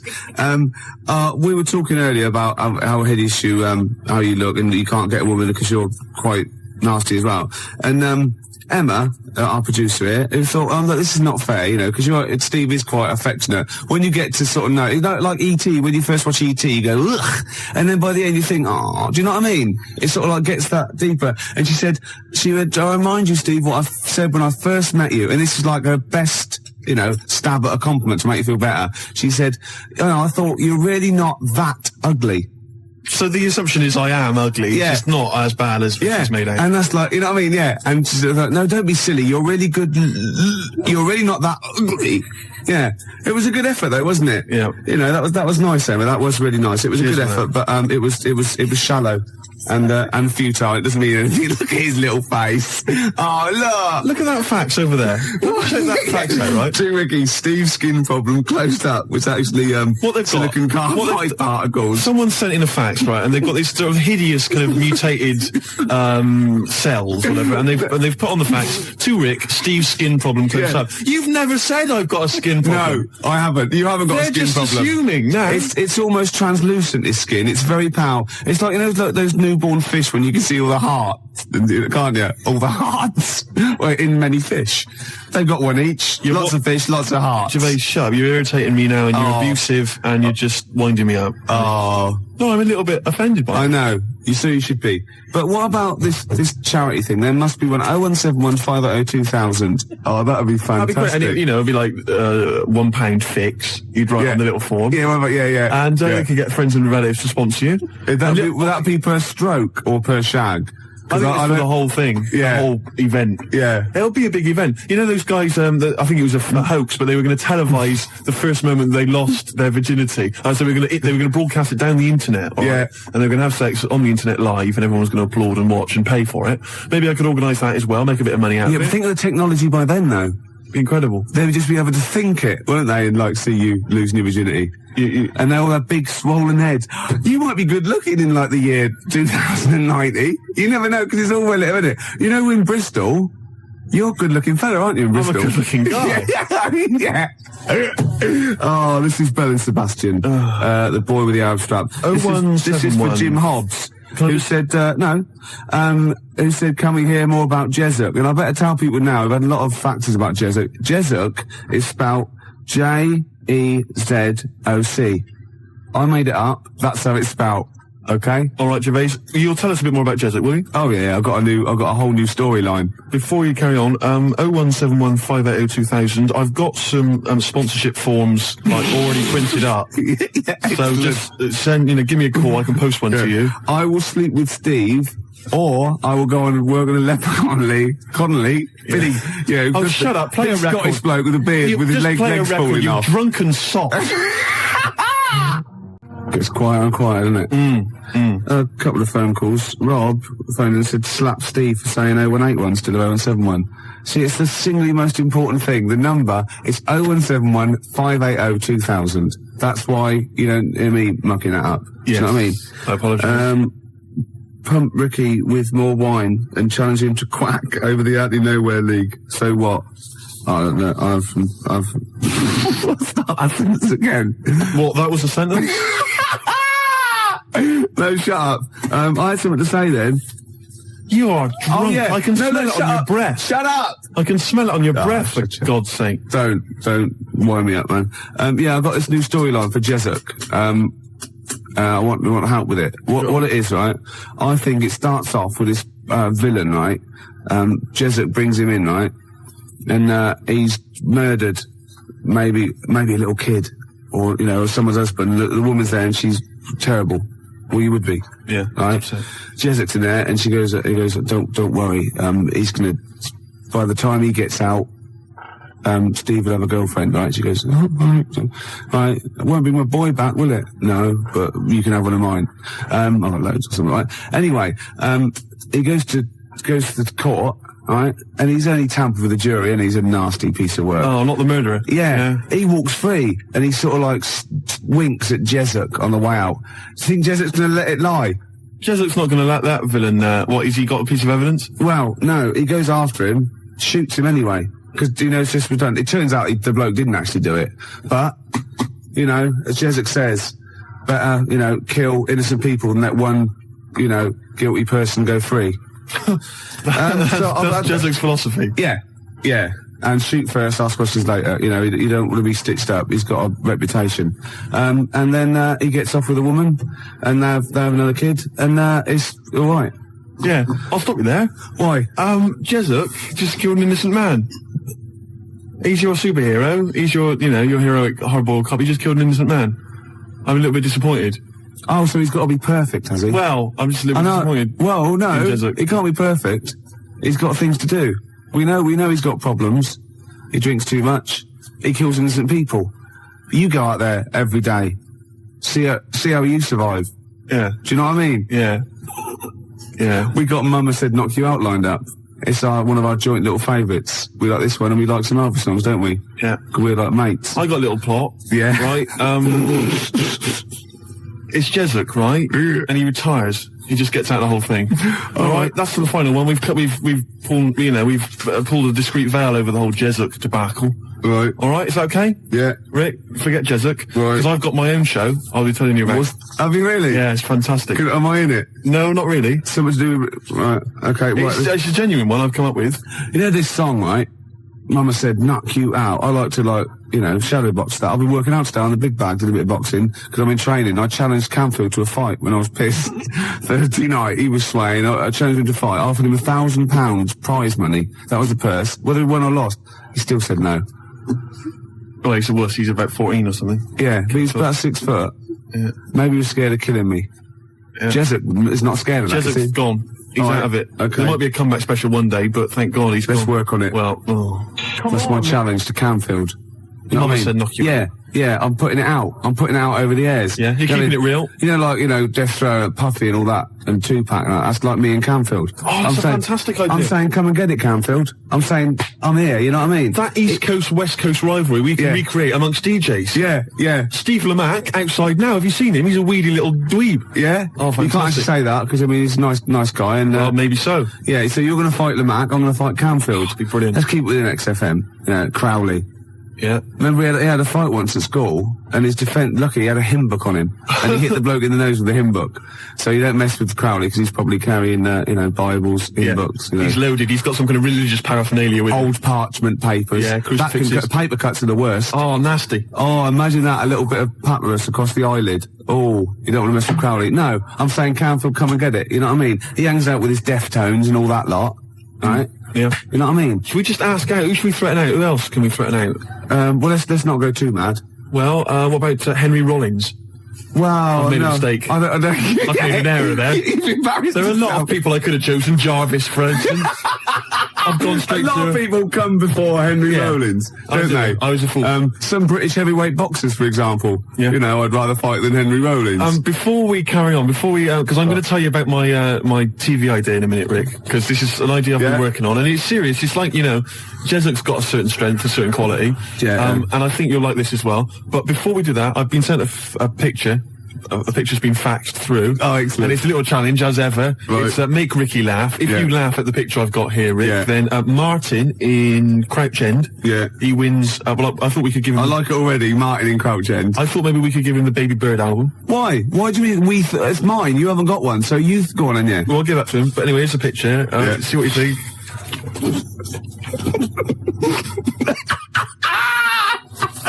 I like it, because there's a little explanation as well. And it's subtle, because I had to get right to the end for the big line. You're not allowed to see this. No, that is fantastic. So well done to Martin. I think he wins an award. Yeah, he does, yeah. Yeah, okay. So if you want to win something tasty, give us a call or fax us through a picture. 0171 580 1234. Your pictures, please. Make Ricky laugh. You know your idea of this new show, which I haven't heard yet, right? But we should start getting together all the other stuff, or we're going to get ripped off. That was, I sounded just like Albert Tatlock then, in the early 80s. Oh, we should go. I love that fact that you sort of, maybe you've got a sentence, it's got 15 words in. You reckon, well, if I get out an average of 5 coherent words to every 15 that I need to say in a sentence, that'll be enough. God, right. Jam or Isis? Either one. Both rubbish. Oh, no, come on. They're both good big bands, aren't they? All right, Gervais, next, let's talk about my TV idea. Okay, let's do all around the world, because it's probably going to be big all around the world, isn't it? Before that, the Jam, all around the world. Got a fax here from my mate Nick.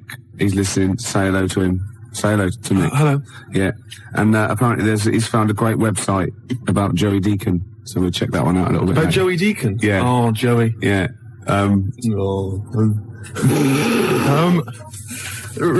We've had loads of ideas, haven't we, in the past? Yeah. And actually, I was wondering whether we should put out the phone number 0171 580 2000. The reason being that you might perhaps want us to perhaps relate an old anecdote that you once heard on the show that you'd love to hear again. We could recreate the golden years. We could recreate some of the classic moments from the Ricky Gervais show. Yeah. And also, of course, we've had tens of thousands of ideas for products, for services, for TV shows especially, and board games, all kinds of stuff. I mean, we've come up with one recently, haven't we, that have catch on. Sleep with me or play with lepers. That's right. I mean, that is a good service, isn't it? It's an interesting show, that. I imagine that's at Channel 4. Yeah, definitely. Later, really. Yeah, and we've also, of course, most famously, perhaps, had the Penis Puppet Theatre. Penis Puppet Theatre. So easy to manufacture. I don't know why publishers aren't, knocking on my door. Yeah. A lot of other people are knocking on my door. Ricky Gervais meat rations. Oh. Should be fun recreating. Get in the queue, Mum. It's Ricky Gervais's meat rations. Yeah. All kinds of great games. To be perfectly unfranked. Who's Snork? Who's Snork? Yeah. Great games. And if you've not ever heard us describing these, well, you've missed out. Yeah. You learnt your mistake. The tease penguin's probably my greatest invention. The tease penguin, can you tell us again? I forget. Well, it's just a penguin, right? You train, you put it in a lovely little French-made outfit, and it comes in, sort of breathes fishy breath on you, and slaps you around the face with its flipper. Yeah. Oh. Jesup, obviously. But it doesn't let you go any further. No. That's why it's the tease penguin. Yeah, I see. Yeah. XFM Family Fortunes. Oh, I can see that on telly myself. Yeah, it's incredible. I don't know where you got the idea from. They just go into my head sometimes. Do they? Yeah. But anyway, here's my new idea, Gervais. It's a great show. It's an exciting show, right? Right, go on. It's the future. Oh, yeah. All right. Crime has got so bad in the future, it's terrible, that there's not enough hours in the day, right, for all the cases to be tried in court. Right. Because there's just not enough time. It's a bit like, Judge Dredd sort of thing. Yeah. So what happens is, right, there's a night court. Okay? And it comes into session at 12 o'clock. Yeah. All right? And there's lots of lawyers and stuff, and they really deal with the dredge. I'm talking about the dredge, the crimes which you think are open and shut, Rick. Yeah. All right, the sort of stuff that Jesup would just sort out, right, with a bullet. Yeah. You know what I mean? Yeah. We're talking rapists and murderers and stuff. Yeah. But or people who just piss him off. Exactly. But Ronnie Midnight. Oh, Ronnie Midnight. He's the hard-boiled lawyer, right? That's sort of the main figure at night court. And he gets dealt all these rough cases, right? And he thinks it's open and shut. Everyone thinks, that person, he should be electrocuted or whatever. Yeah. But no. Ronnie sees something in them. He investigates the crime during the day. So he's only got like 12 hours to sort it out. And then he presents the case at night court. Right, at night, and maybe often, it's like Perry Mason meets, so he wastes taxpayers' money investigating people that might be innocent. Yeah, just kills them. Well, maybe so. But that's why Ronnie Midnight's much more loved. But it would be great, and it would start off with like, dung, dung, dung, all rise, for night court. Yeah. Be fantastic. I like that. Maybe sort of set in the future. Am I in that? Well, not really. But, and who knows, Jesup maybe could get, he could make a guest appearance. What do you think? I like it. Night court. I like it. Good, isn't it? Yeah. What's the problem? This rubbish about all this taxpayers' money investigating whether they're actually,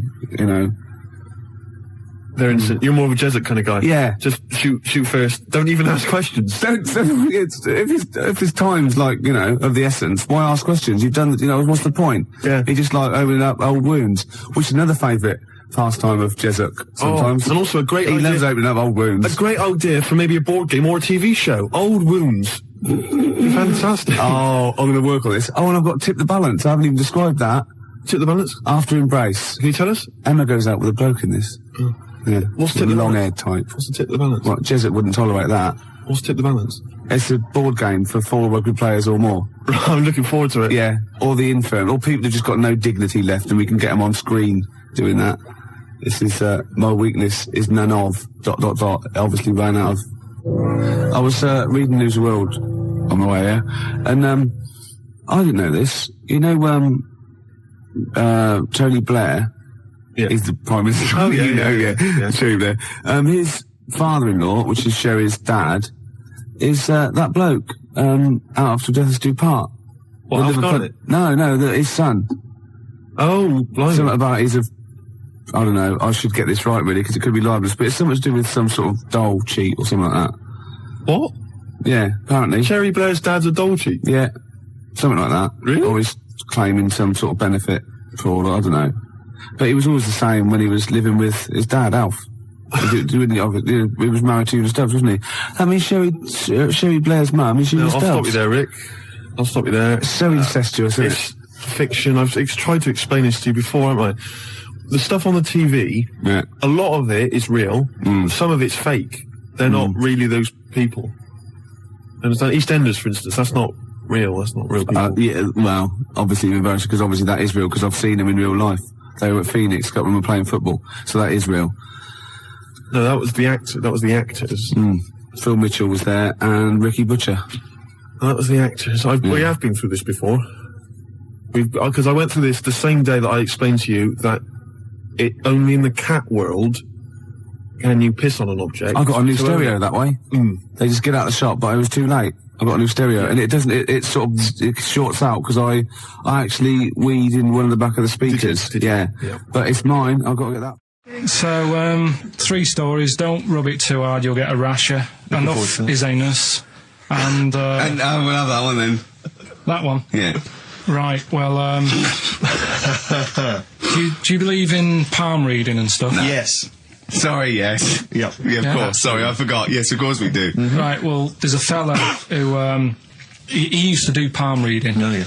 But a lot of people, he found that when he went up to him in the street and said, do you want your palm reading? He was like, a lot of them were like, you know, I'm a bit ashamed of my nails and stuff because they're a labourer or they're a cleaner or something like that. I know a lot of labourers are slightly embarrassed by their nails. Yeah.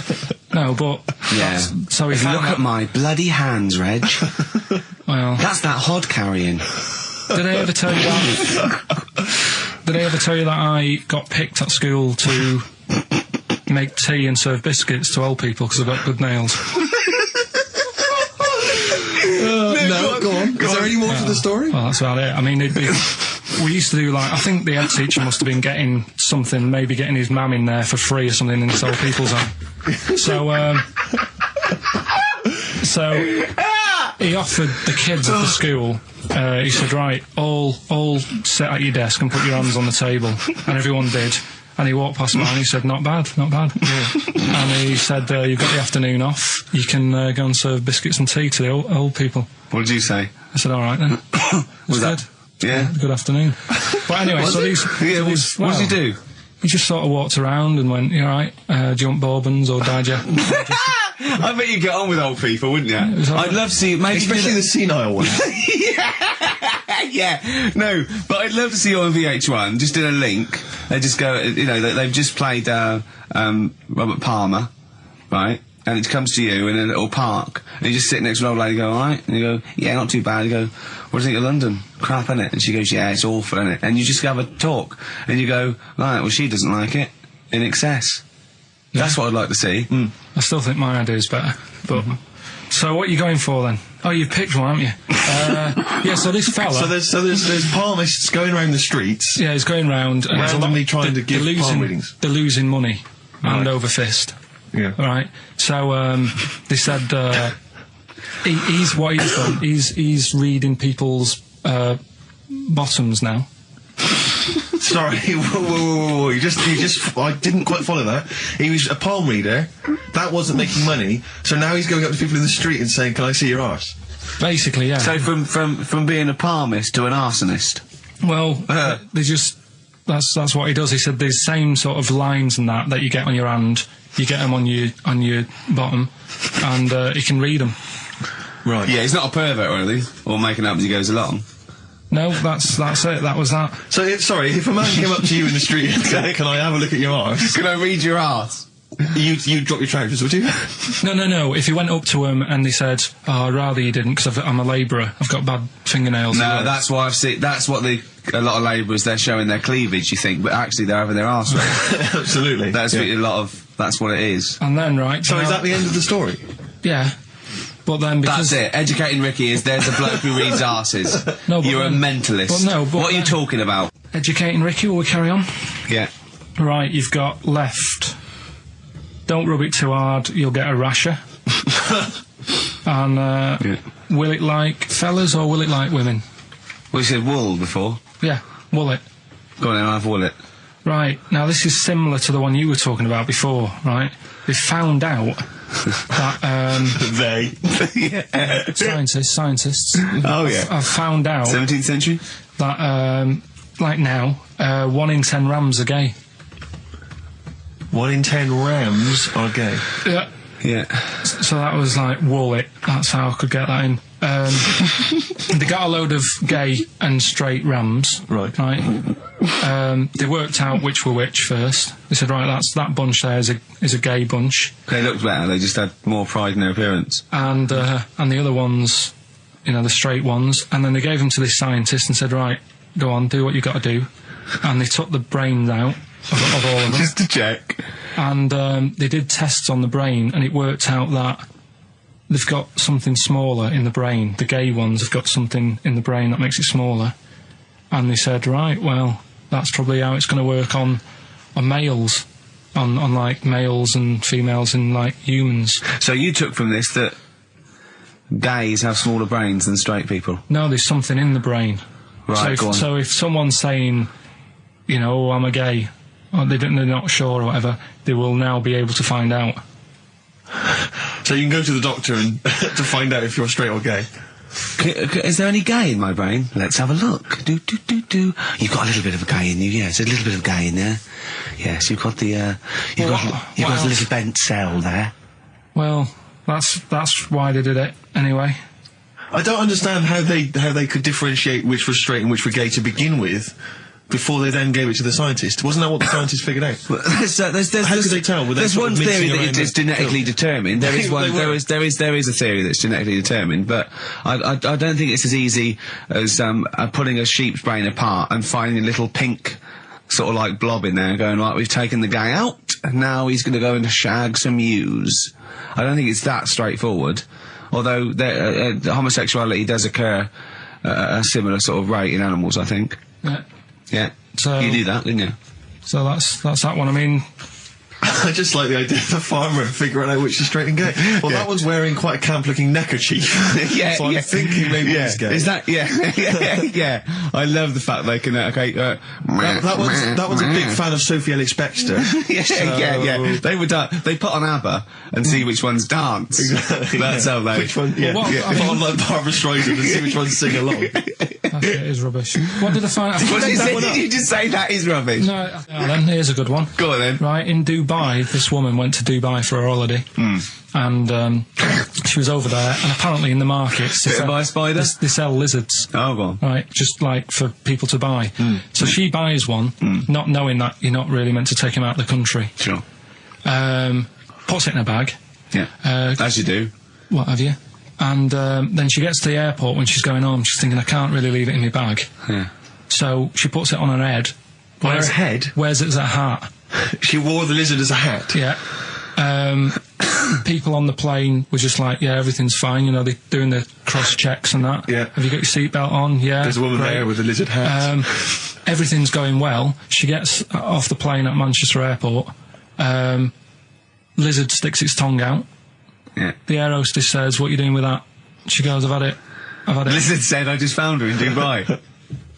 They said, I've had this with me all journey, and they said, well, you shouldn't have done, and they took it off her. Yeah, I think that is true, actually. Yeah. Yeah. So what about that? Yeah, good, yeah. Yeah. That educated me. Right, what, any more?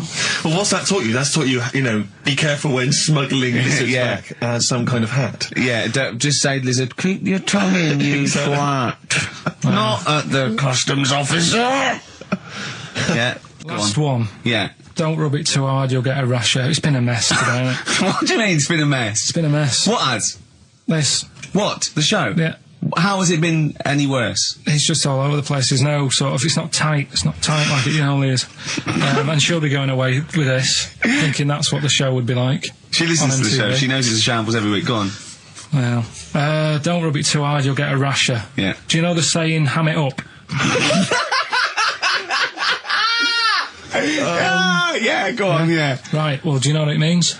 Well, it means to overact. Right. Well, years ago, with actors in musicals and stuff, they'd, the actors used to look pretty ill on the stage because they didn't have proper makeup and that. Right. Right. So what they used to do, to make themselves look... Rub their face in pigs? Well, they got bacon, rubbed it on the face, and it made the face a bit sticky because of all the, like, you know, the pig fat and bit of lard and stuff like that. And then they'd go and get some bricks. Bricks? Yeah, house bricks. Rub them together, make some sort of red dust from the brick, and then put the dust on the face. And the fat and the lard and that would make the dust stick to the face. And they'd look well under the lights. And that's where they'd smell great as well. Yeah, well... Lovely, everyone likes to smell of bacon. No, but, so that's the old, ham it up, that's where like that that comes from. You know, if it's true, I've got no reason to think that it's not. So that's your third educating Ricky today. So, what have you learned? Nothing. Absolutely sod all. You've got your hamming it up. Yeah. Rams are gay. They know which ones are gay now. Now! And, at last, thank God. The fella who can hand read, an arse. If you missed the rest of the show, what are you going to make of that? If you've just tuned in. You are a maniac, Carl. And you've had your screen test. I reckon we'll be seeing you on MTV or VH1 in the near future. Which one are we doing? No, do the bughead one. Right, well, the bughead one. Well, we've talked a lot about animals and that, haven't we, without heads. Surprisingly, we have. I think a disproportionate amount on it. If you're a new listener and this is the first time you listen, you'd be surprised. Yeah, we've done all that. We've covered worms. The way if you cut their head off, it grows back. If you don't cut too high above its neck. We've covered the chicken, the fella who blinked. Yeah, I can't go into it again. Right, let's not go into it again. We've had the chicken with no head that lived for 8 months. Yeah. And we've had the cockroaches living for a week without an egg. Right, okay. Well, it's a bit more on the cockroach front, really. Right. They've found, right, that if you get a cockroach and you cut its head off, right, and then you find a cockroach that's still got its head, but it hasn't got any legs. Right. Right, it's not over for both of them, right? Because what you can do, you get the one that's got the legs, right, with no head, sort of running around. Get the one with the head, sit it on top of it, right. Get a little tube, okay, so that the fluids. So is this aunt is go out of the room? Finish. This is like Blue Peter. Let him finish. You can get this for Christmas. Right, you get a little tube. You sit that on top, so the bodily fluids are still running between the two. Right. The head of the one on the top will control the feet of the one on the bottom. Okay. What about that? Good. And will it continue to live? Yeah. Okay, you don't know that for sure, do you? That was just a question out of the blue he wasn't expecting. Well, what do you think of that? Good, yeah, it's great. Yeah, just a primitive nervous system that can, yeah. Did you expect us to be more impressed and excited by that? Did you fall off your chair when you read that? Did you literally topple off? Going, did you think you were going to be the Frankenstein of the insect world? Yeah. No, I just was thinking if they can do that, you know, with them, can they do it with humans? Because I also did a bit of research on. Did you come to the sort of conclusion that apart from the moral aspect of it, that the human was probably more complicated than... Yeah, but do you know what I mean? Things move on, don't they? Do you know what I mean? Science, Rick.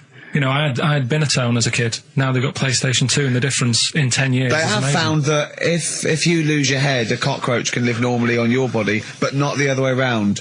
Your head on its cannot control its legs because it's too complicated for your brain. Well, So, yeah. so listen, right? Okay. So, last educating Ricky of the year. Oh, Christ. What a cat toast. Yeah, let's do that then. Right. Victoria Plum. There's this woman, right? Yeah. This woman, she's reading Guinness Book of Records. Yeah. And she's flicking through. Yeah. And she notices that there's a world record for a cat, right, with 27 toes, right? So she reads it and she thinks, well, that's not right, because her cat's got 28. What do you mean a cat's got 28? A cat's got 28 toes. So she was like, well, hang on a minute, mine should be in there. So there was I missed the very beginning of this. She's looking to the Guinness Book of Records. Oh, The woman was looking to the Guinness Book of Records. The woman with the cat with 28 toes looking through, and it said the record for the cat's toes was 27. She thought, hold on a minute, Ross McWhirter. My cat's got one more than that cat, so go on. Anyway, so she said, the person doing the interview with her said, is it happy? And she said, yeah, it's great, and it's really good in the snow. Right. It gets through a lot of nail varnish. Well, that's what it said, right? It said it's really good in the snow. So, I just was thinking, that's it, really. That's not it. That's the end of that story. Right, Carl, sorry, go on. Another war fact. So you're saying it's rubbish, but look, you love that. Yeah. Right? Yeah, Second you're one, absolutely right. the first bomb that was dropped on Berlin, it didn't kill a person, but it killed an elephant. I think that's true. That is true. Right. Yeah. Okay. And the last one. Is that all you know about that? See, that's interesting, isn't it? But that's enough. But no, it's not though. Because listen, most people want to go, what was the elephant doing there? Did it land in a zoo? Was it a pet? Was it a lost elephant? Did they aim at the elephant? How did it kill it? Did Was it it hit on the Hitler's head? favourite elephant? yeah. Was it Hitler's favourite elephant? Did it then have one ball? Yeah. I mean, these are the things, why didn't he catch it with his trunk? Did it have an effect on German morale? Yeah. Yeah. Oh, that elephant is kaput!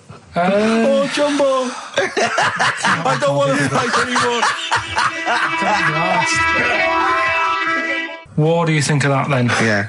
We've got one more bit left. Brilliant. One more fact. The French, right, when they were at war, David Sharma, I just imagine him just introduced it. It's amazing. Which war was this? it was still the World War... One or two. Go on, it's 50-50, go on. yeah. Right, World War II, what the French did, everyone needs a code. Everyone needs a code. Yep. A code when you're in the army. This is a Disney song. Right. And, you know, to sort of give the go-ahead if you want to go into battle and stuff. Okay. Right? So, everyone needs a code. But the weird thing is... Right, the weird thing is... Do you know what theirs was? Go on. Do you? Yeah, I know what it is. It's so what was weird. the French code? For what? To sort of say, right, yeah, go on. But they had more than one.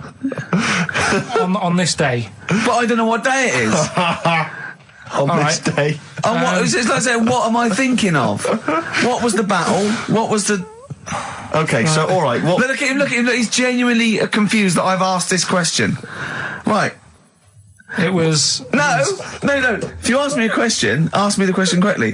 What was the code for battle during what battle? World War II. No, that's not a battle. That's a war. Yeah, it was in a war, yeah.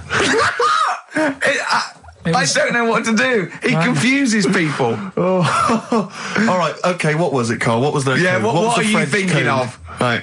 John's got a moustache. What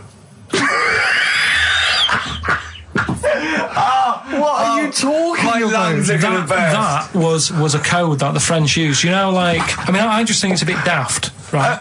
Because you could come up with that by mistake. yeah.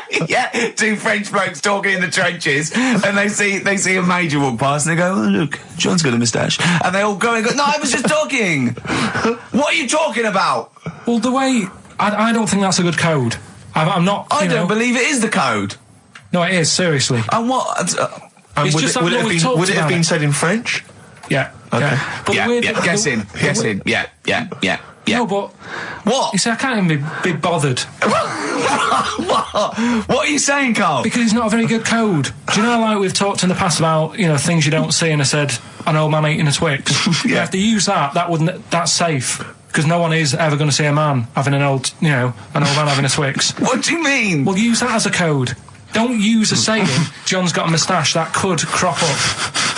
It's like the war's kicked off. How did that happen? Well, I said John had a moustache. Oh. French folks would never be saying, John's got a moustache. Why would they? Because back then they were fashionable. He nearly makes sense, doesn't he? I assume it would have been Jean. Yeah. No, probably John. And how would this code have been? I mean, who would have announced I this? just to read everyone? it. I read it like that, Steve. That's what was on the internet. This is a code that was used. John's got a Don't moustache. be angry with me. I know, but you're always asking questions. That's because I'm interested in history. Yeah. Go on, Carl. Got that right. Acid. I would sort you out with some science. Brilliant. I forgot the puns in mine, didn't I? I forgot the puns. Yeah. Go on. Right, so, you asked to sort of be taught some science and that last week after being taught about war. So, did some research. And, there's a few things. I think we'll just cover one of them now. Go on. We talked a lot about hairy kids. We have discussed that a I love lot. the fact that Simon Sharma has never started a programme like that. The Jacobites. We've talked a lot about hairy kids. Go on. It's a little bit. I mean, it's not your traditional science stuff, but it's still interesting, and it's a little bit. You know, it's still. Yeah, we talk about hairy kids. We have disproportionately, honestly. I think this show's talked about hairy kids more than any other radio show. Well, it's one that. Sorry, I noticed both of you there dropped the H or the H or however. I had to. So airy kids, means hairy, hairy children, not sort of airy, kind of light-headed or. Yeah. Well, there was the case of the one who lived in China. Yeah. And which was weird for two reasons, wasn't it? Yeah. Well, go on. One was like he was covered in hair. That's already weird. And the doctor sort of checked him over and said, well, yeah, he is hairy, but he's quite healthy apart from he had a little bit of eczema and a boil. That was the main bit of the story, wasn't it? Yeah. But this one, right, we have sort of talked about it, and you weren't having any of it at the time. What? This next bit of science I'm telling you about. Go on then. Right? Remember when I told you about a lad who was living at home with his mum and dad, right? Everything's, normal life, go to school, that sort of thing. Yeah. Then, I think his mum and dad had an argument, and it kicked off a bit, and he thought, I'm sick of this. It's happening all the time now. They kept having arguments, so the kid ran off into the woods. Mm-hmm. Oh. Yeah. Right? God. Now, he left, he went and ran in the woods, and he ended up living with some monkeys. Right. Right? And he thought, this isn't a bad life, there's no arguments going on. Sure. He was getting on with them. And the weird He loves thing bananas. is, this is where the science bit comes in. Oh, sure. He grew a load of hair on his body. That's not true. It's not true. It is true. It's an acquired characteristic. I bet someone will back me up on this.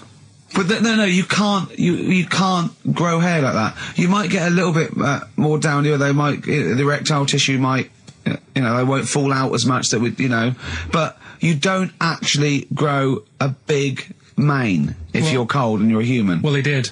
This lad did.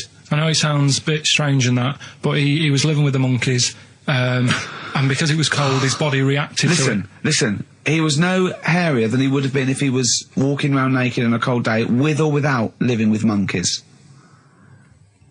The fact that he was living with monkeys makes no difference. No, I know, but I'm trying to get, picture it in your head what it's like. Although Mickey Dolenz was always pretty hairy. Right? So he was living with them, and he went into town or something one day to get some food, and the people there were like, hang on a minute, that isn't a monkey. He went in naked? No, he was there covered in hair. Yeah, but naked, but covered in hair, so it was decent. It was. Yeah. But that was the weird thing. They thought it was a monkey in the shop. And then so presumably he had a big long beard as well, because he couldn't shave, could he? No, he's just covered. He looked like a monkey. And they were happy to serve the monkey, were they? There's a monkey, he's buying a newspaper and some milk. How did he walk, Carl? Did he walk upright or whistling along? The picture that I saw on the internet, he was on all fours, but I don't know if that's when he was running away after they'd sort of, realised he was a kid. But this was a picture. So he was a kid as well? He wasn't even like an adult with the beard? No, he was a kid. Brilliant. And the beard kicked in a little bit earlier. So the people caught him. You're an idiot. The people caught him, shaved him, right? Got it all off, didn't grow back again. Right. You're an idiot. Well, like I say, people will have heard this story or read about it. You're an idiot. And they'll email in. They don't let me down. And they'll agree that you're an idiot. No, they'll have seen the story. You're an idiot. So that's a little bit of science. You're an idiot. Libertines, Time for Heroes and XFM 104.9. Right, okay, so have you got anything that is science as opposed to nonsense? Well, Kid went off with some monkeys, grew hair, came back, shaved him, it didn't grow back. I mean, just think. Right, educate me, Carl. Right, well, educate me. Well, what we're looking at this week, we've done war, we've done, we've nailed war. We summed up war with a little French bloke whose battle cry was, John's got a moustache. Right. So, and last week we did science. What would you do on science then? Airy Kid. Brilliant. Right. Yeah. So this week we're looking at medical problems. I'm sure we do Airy Kid every week. Medical problems then. I've got a couple of things under the banner of then educate me. Yeah. We've got, this is interesting. Right. Do you know if you have an operation on your brain, right, what they do is, this is why I'd never go to the doctors. I don't like doctors because this sort of stuff freaks me out, right? They can operate on your brain, and what they do is, they put you to sleep first, cut your brain case open. Your skull, yeah. Your brain case? Yeah, yeah. And then wake you up and operate on you. So you sat there with your head open, messing with your brain, and you don't feel anything. Well, there's no nerve endings, is there, in the brain? But still, it's not right, is it? What, you think they do it for fun? No, they go on, Reg, wake him up so he's all freaked out. Is it necessary that you're awake, do you think, or...? Well, they need the brain active, don't they? Yeah, but it is when you're asleep, you're having mad dreams. I had a mad dream the other day. Go on. No, I might tell you about it later, but there's no sense to it. But, so your brain's still... So is this conversation. Yeah, I mean, it'll turn out, I'll go, no, Carl, I was there, that wasn't a dream. Yeah. No, but... So, I mean, if I had an operation... On your brain, heaven forbid. Well, operation anywhere, I'd like to sort of think, well, I'll have an injection, I'll go asleep, but when I wake up, it'll all be sorted. Yeah. The fact that... Your brain case is open. And they wake you up and you think, oh, is it all done? And they say, well, have a look in the mirror. And your brain... See, I don't think they do that. I don't think they try and frighten you when you're doing an operation. Yeah, I don't think that you go about your business and they sort of follow you around, dabbling. Yeah. No, but it's almost like they are having a bit of a laugh with you.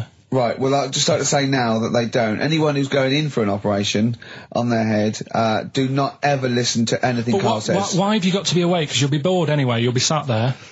They give you a telephone directory, look, and they say, look how many Macs are in there. That's the Scottish telephone directory. And, time flies when you're counting that sort of thing.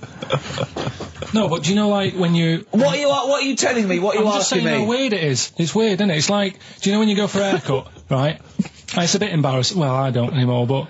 When you go for a haircut, it used to be... When you go for a haircut? It used to be a bit embarrassing when, like, they'd wet your hair and they'd make you have that sort of Hitler cut because your hair's wet, and I used to hate it, and I think, do you have to do that?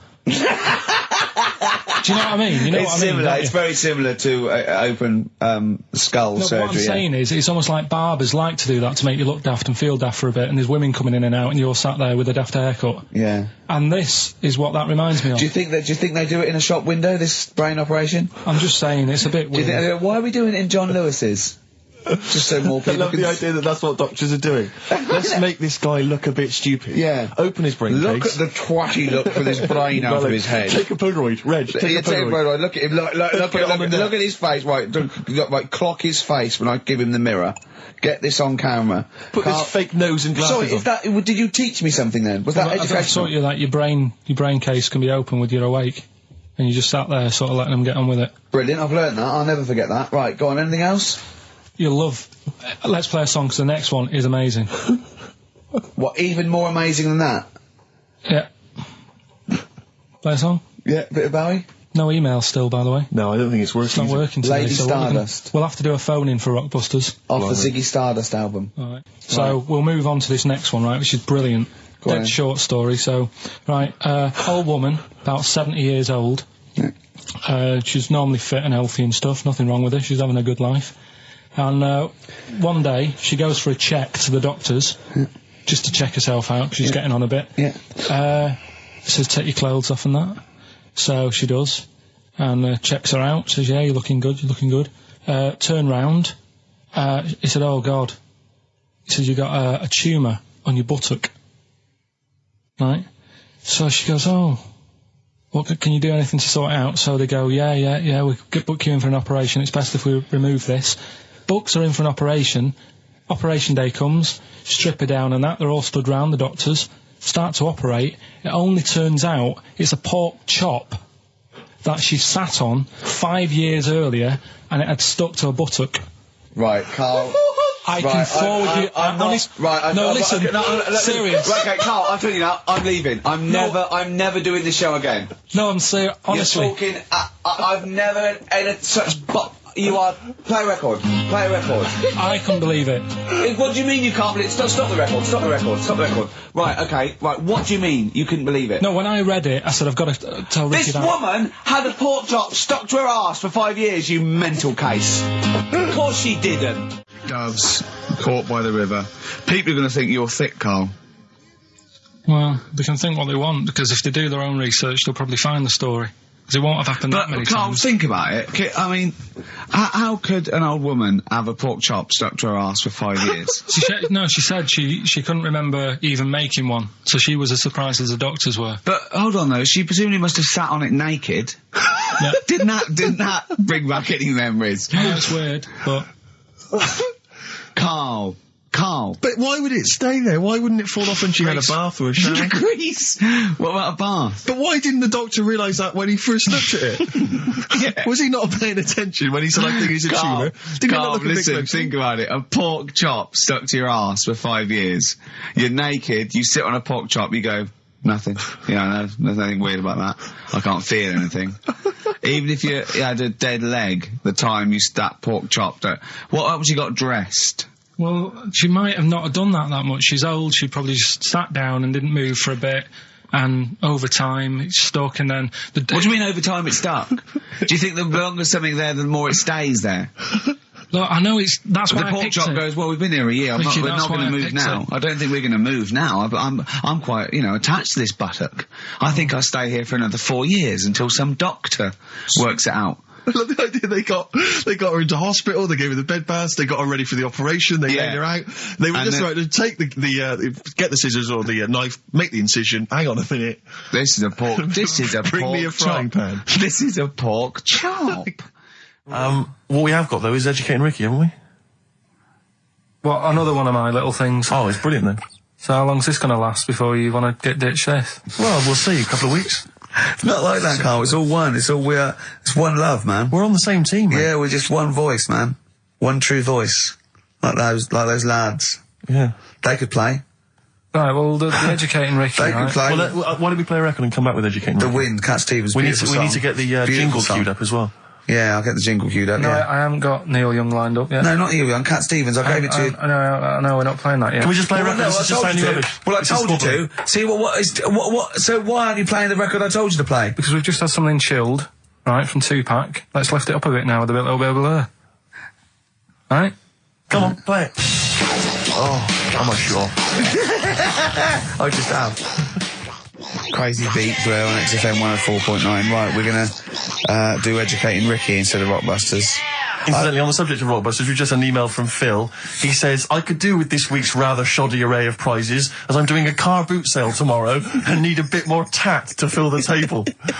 We'll probably send it we might as well do it anyway. Yeah. But Educating Ricky, it was a feature. Well, actually, about a year ago, I started a feature called Educating Carl, because we found out he had 1 E at O level at history. And I'd educate him on things like Rasputin, things that I thought he'd be interested in, Winston Churchill, some of the greats, some scientific facts, and then I said, it's your turn, and he started telling me about people born without legs. Some people have got a funny eye. There's a woman whose tongue's longer than her arm. And really, turning the screw on education. So, I don't know what he's got for me today. Maybe a dog born a cat. Let's have a look. We've done that one, we've done that. Is there, because often we should point out there's sometimes a crossover between Educating Ricky and Cheeky Freak of the Week, just in terms of subject matter. Yeah, so we've done Cheeky Freak of the Week, we've done all the freaks. What have we done with the Freak of the Week? There's a dog. There was a woman that had the back legs of a dog. What was last week? It was the girl who was born with 4 eyes, 2 mouths and 3 legs. Sure. You weren't that impressed, so I thought if we've got to that and it's not impressing you. We are a tough audience, I admit. Let's move on. Is there a jingle for Educating Ricky? Educating Ricky, oh God. You've told me Educating Ricky. Very similar to some of the other jingles I've done. Well, they're made by the same people. Yeah. Right, okay, it's just, Educating Ricky is just stuff that I learn in the week, and I think that's interesting. I keep it up here, and then I share it with you, right? And, some interesting stuff. One of them, right? Mount Everest. Go on. I need more. Right, well, there's a problem. Yeah. Because people are leaving rubbish up there and that. And, whoever owns it is saying, he's saying, forget this.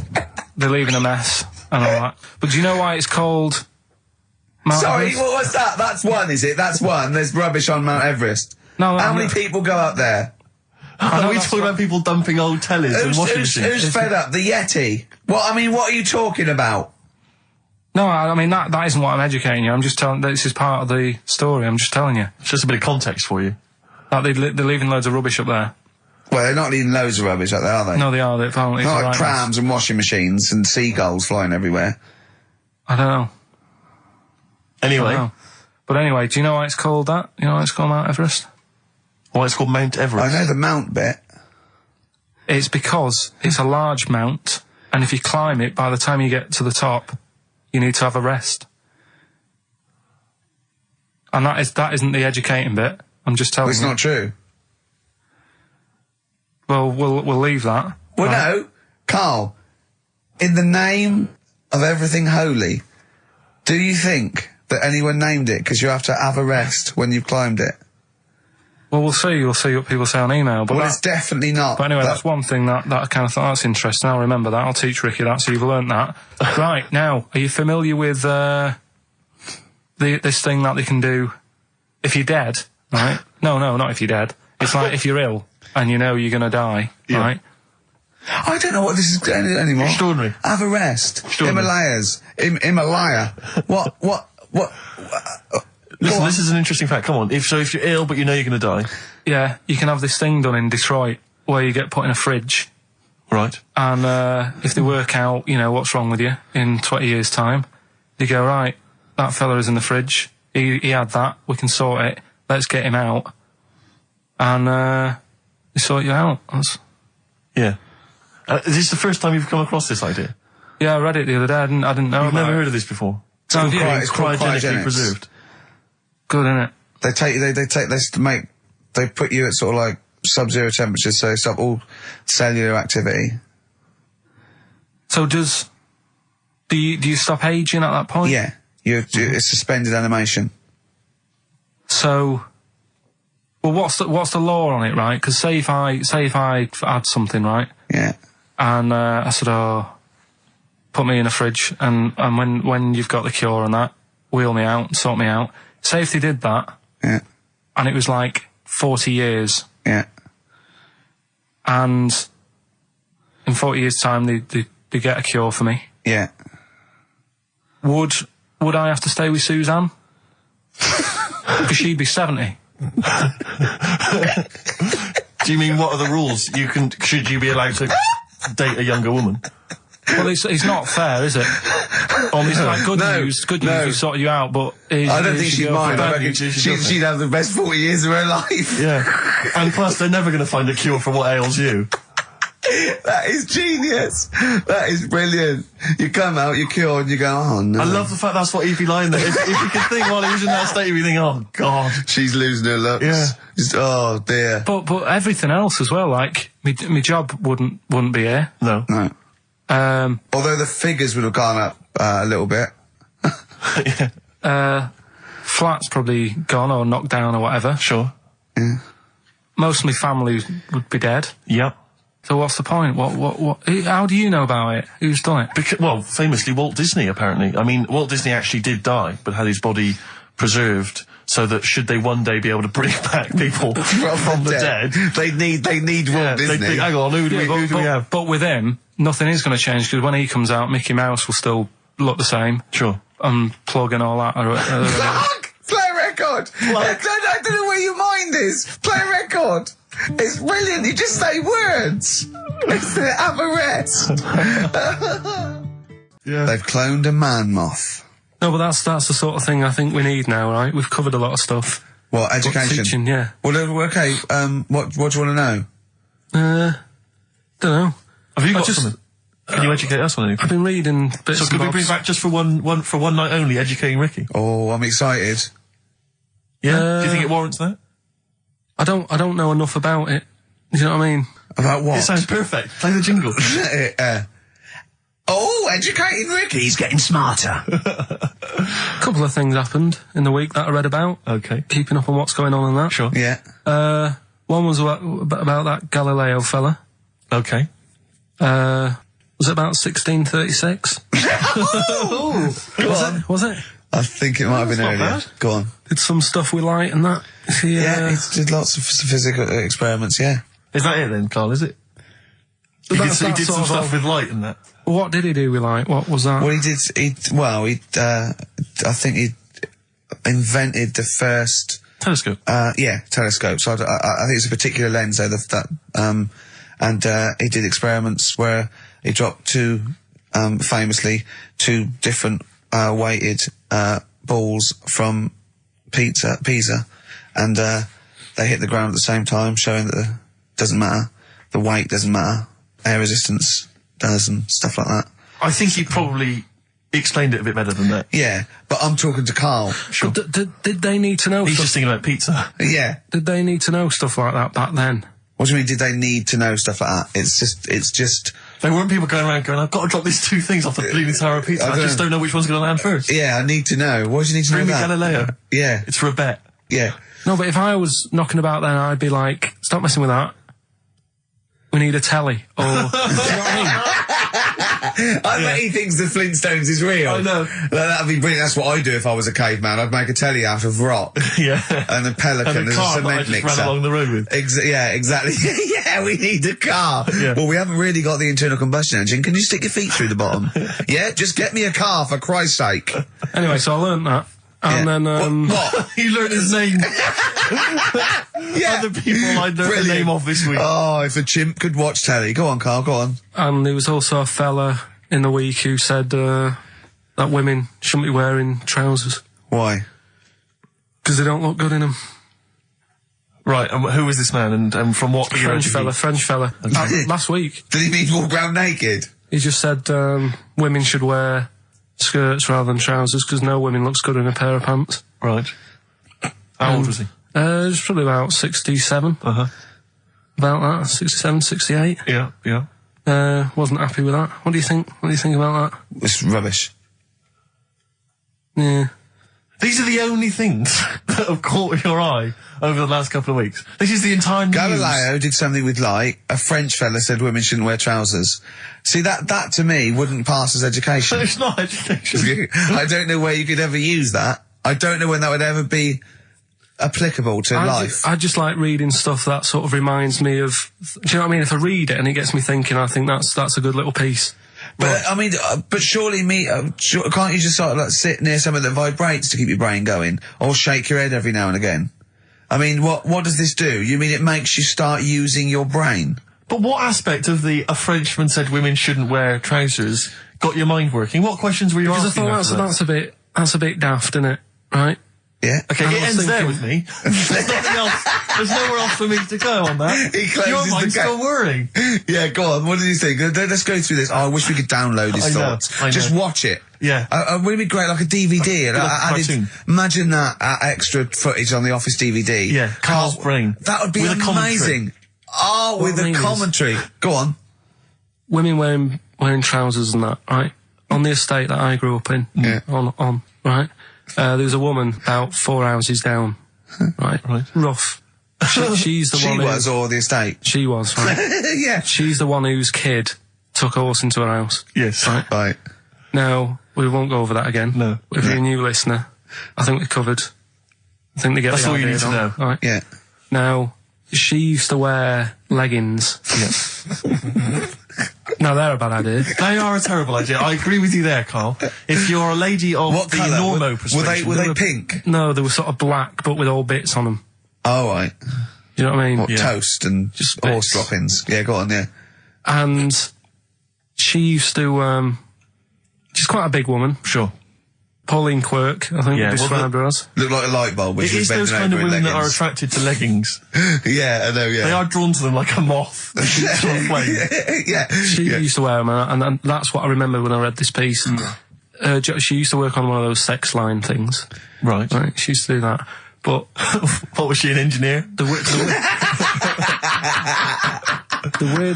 weird thing with her was, she had big eyelids. Right. Go on.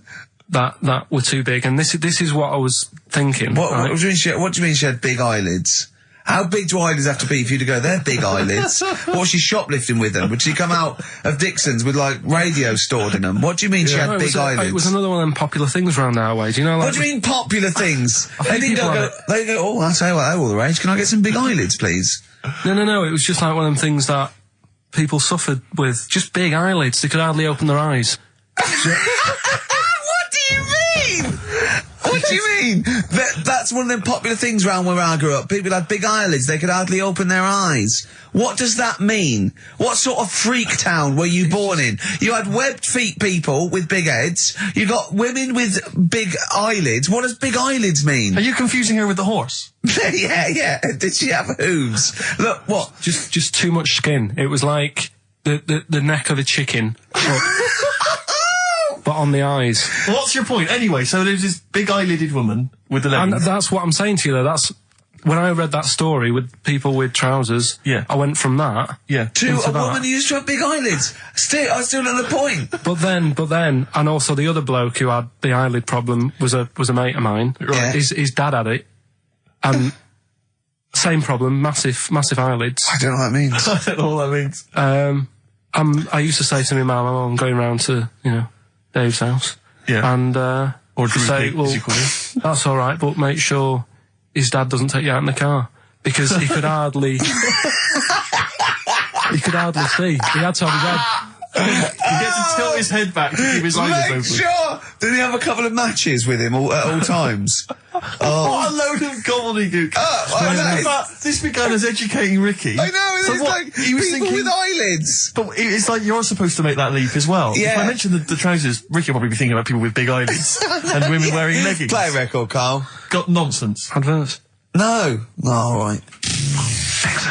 Before we move on, was the Sharks article interesting? Did you learn anything? It's pretty good. Was it? I'll teach you something about that later. Oh, okay. Is this educating Ricky? Wasn't, but I can teach you a bit. Yeah? Alright. That's good. Play some ads and that. Play some ads and a tune, and then have we got maybe a competition? Yeah. What have we got? We're all looking forward to that. Alright. Fortune Faded, Red Hot Chili Peppers and XFM 104.9. I'm Ricky Gervais, with me Steve Merchant and Karl Pilkington. Back for 2 hours a day, then a Monday off. Conning the management, baby, and sending this station spiraling down into the depths for his greed and selfishness. Yes. Okay. Tell you what I read about. Sharks, monkeys, or jellyfish? It's 10 past, isn't it? We haven't done a little bit of knob news. No, Right. we haven't done knob news, no. But It's been 3 months. It's been 3 months coming. There's this thing. I don't know the full story. I don't know how it happened, right? But little Russian fella. Yeah. he was sort of having sort of emptying his bladder, right, and somehow electrocuted himself, right. And sort of did a bit of damage. How did he smashed onto some live wires or something? Something like that.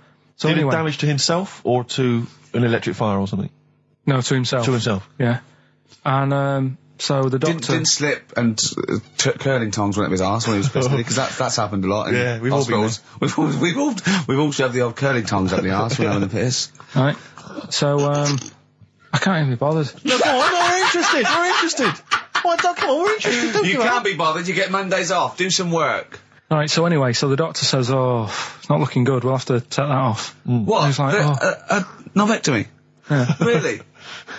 But the funny thing is, right? Nothing funny about that. They've done, you're doing me head in. Just tell the story. Just doing me head in. Oh, you can chill out on Monday. I've only got 15 minutes, but I'm going to talk to you every Saturday. I'm going to get the money's worth out of this, because you get Mondays off. And I can't bear the fact someone getting away with something like that, because it's terrible. So you're going to stick this out, or you're going to have to work Mondays. So take it on the chin, right? Okay. Just finish the story. Yes. I command you. Just do it. Anyway, so they said, he said, will you be able to sort me a little knob out? A prosthetic cock, yeah. But they put him out for the operation. Yeah. He woke up. Yeah. Right, and he's thinking, thank God that's over and done with. Yeah. They've only grown it on his arm. What are you talking about? You twat. Shut the you're an idiot. What do you mean they've grown it on his arm? Apparently, like, that's the way they do it. Oh, yeah, but to then put it on, that wasn't a mistake. It wasn't doctor going, did it go there? Some bloke I didn't do a degree. Are you a real doctor? Yeah, yeah. No, but why put it there? Because it's got to grow, it's got a graft there, so they can control it. To skin tissue. But on your arm. Well, but they're going to remove it from the arm itself. What do you mean on the back? On your back? Somewhere, well, we can't wear a t-shirt. Yeah, but you could have He's in hospital. But this way you can still have a little tug, can't he? But they'll leave it there for quite a bit. It's not... Do you know what I mean? It's not going to be like, it's just there for a few days. Yeah. It's there for a bit. That's not good, is it? So he's got a cock on his arm? Yeah, what's up with that? What do you mean, what's up with that? Well, I mean, you could say it's a thumb or something, couldn't he? Yeah. But they remove it. Be good for hitching. If you had a knob instead of a thumb and you went hitchhiking, just tickle it. They can see it like a mile down the road, couldn't they? Boasting.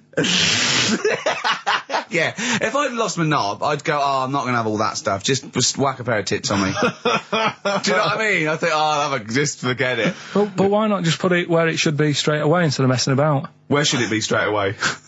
On the forehead.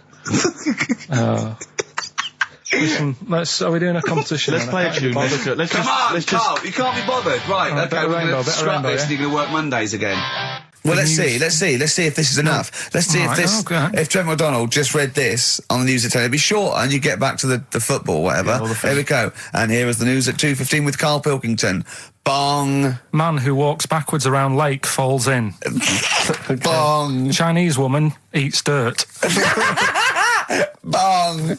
Man lives in rubbish dump for 10 years. Brilliant. Bong. Czech family says they've got a rabbit with 3 knobs. Right.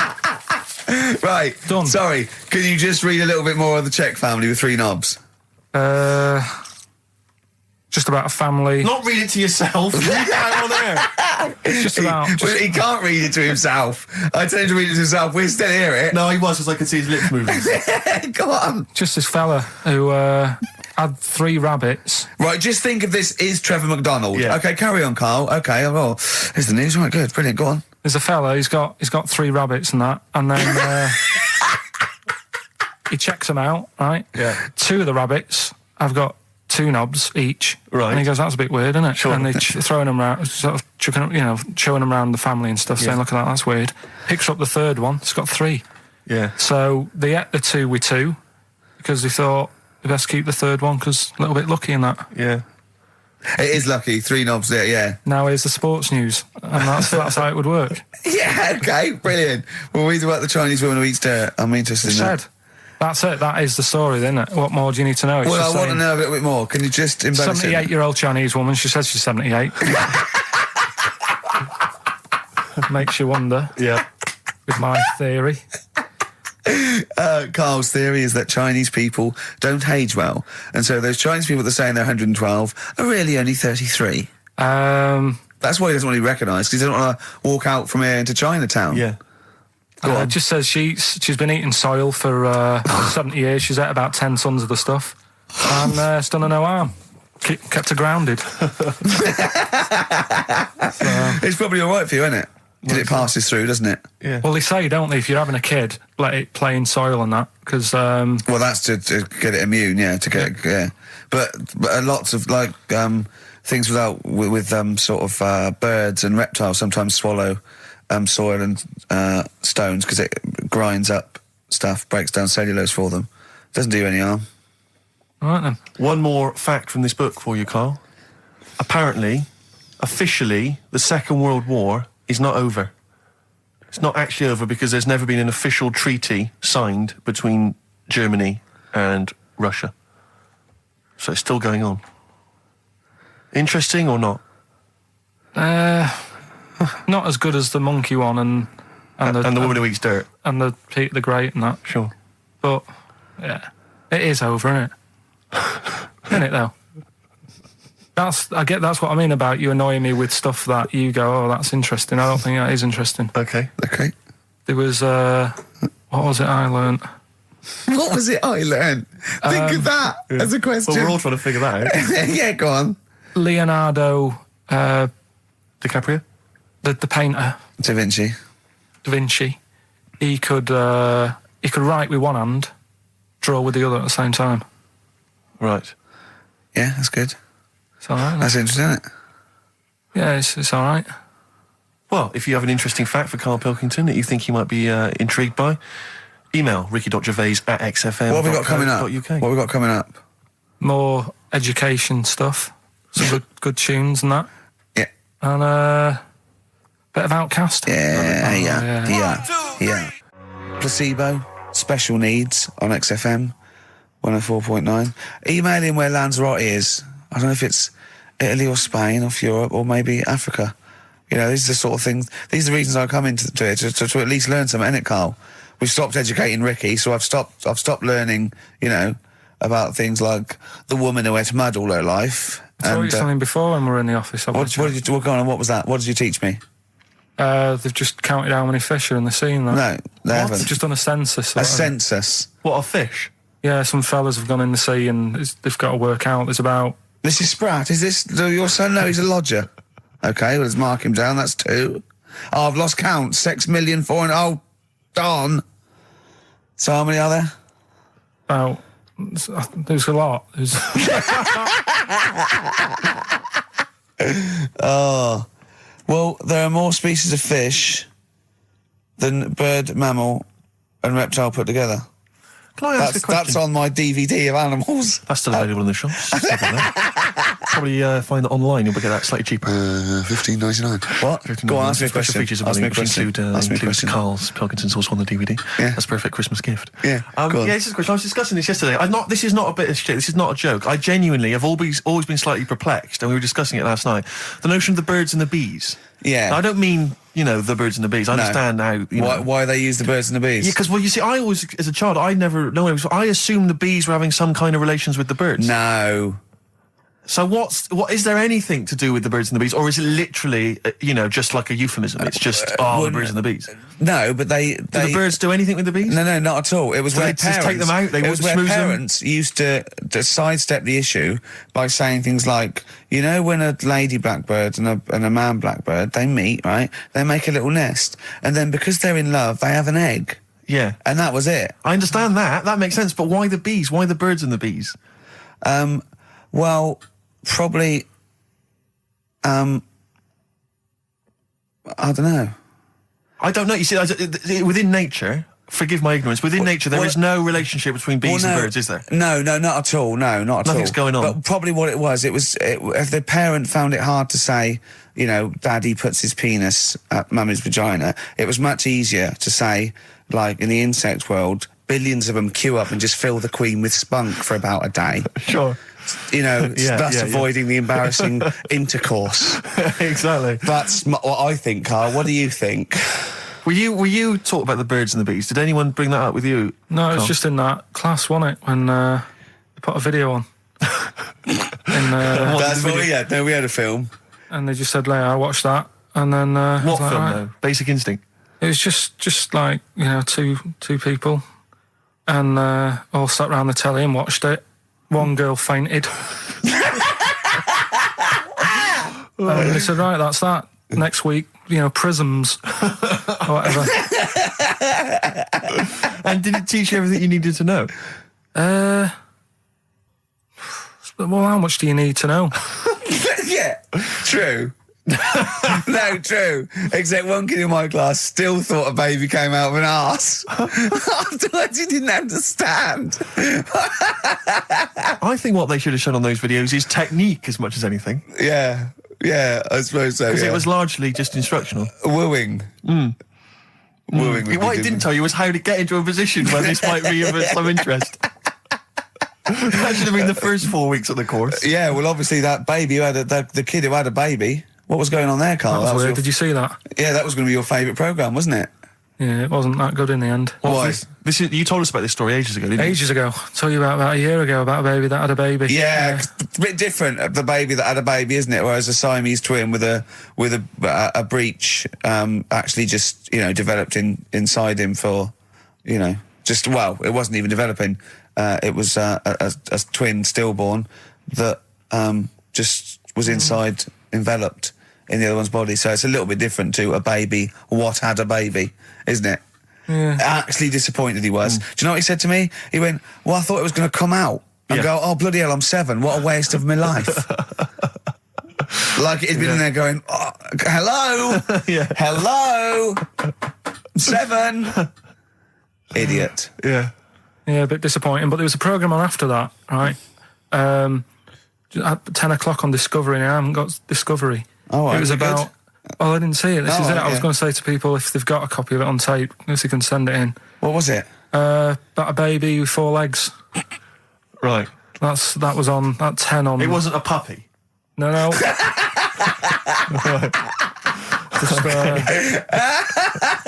What's it doing up there? Yeah. It's my baby. Oh, is it, Mum? All right then, fine. Yeah. It's got 4 legs, yes. Yeah. Sometimes they do have Look, 4 legs. Dad's gone, he's never coming back, you've got to get over it. So, if anyone's got not a baby. Send it in. Oh, Right, dear. okay, Send it in. good. So you want to tape with a baby with 4 legs. You're going to be disappointed again. It's not going to be like a baby with 4 legs who's running up the curtains. You know what I mean? It's not going to be that. It's probably going to be 2 legs and then 2 sort of like floppy appendages. You know what I mean? They're not going to be brilliant. It's not going to be like Jake the Peg. You're going to be disappointed. Apparently Lanzarote is one of the Canary Islands. Oh, is it? Although we've also been told it's part of Spain. Right. I don't know who to believe. I don't know who to believe either. That puts me back, because I knew it was either one of them. Yeah. I knew it. What about it? Pilot knows, doesn't he? Pilot knows where he's going. Oh, I thought so, yeah. Doesn't matter then. Right, we're playing Jayhawks. Let's play it. Yeah. Love it. Got bored with that conversation, did you? Letter to Hermione. David Bowie. Well, we've had the most convincing answer, that it's about 290,000 actual words, but possibly 3 million in our vocabulary, using all jargon and scientific stuff and all that. Sure. 290,000. Still a lot, isn't it? It is a lot. We know so little, don't we? Apparently the average person has about 20,000 words in their vocabulary and uses maybe 2,000 a week. Really? Yeah. Carl, obviously, slightly bringing that average down. Carl, what do you think of that? Single figures. Doesn't matter, get by. Why have you got to use longer words messing about and that? I told you. That word about old, anti-dipuian or something. Just say old. That's a bit old, isn't it? That's a bit anti-dipuian and that. What's the point? Yeah. Get to the point. Sure. Busy.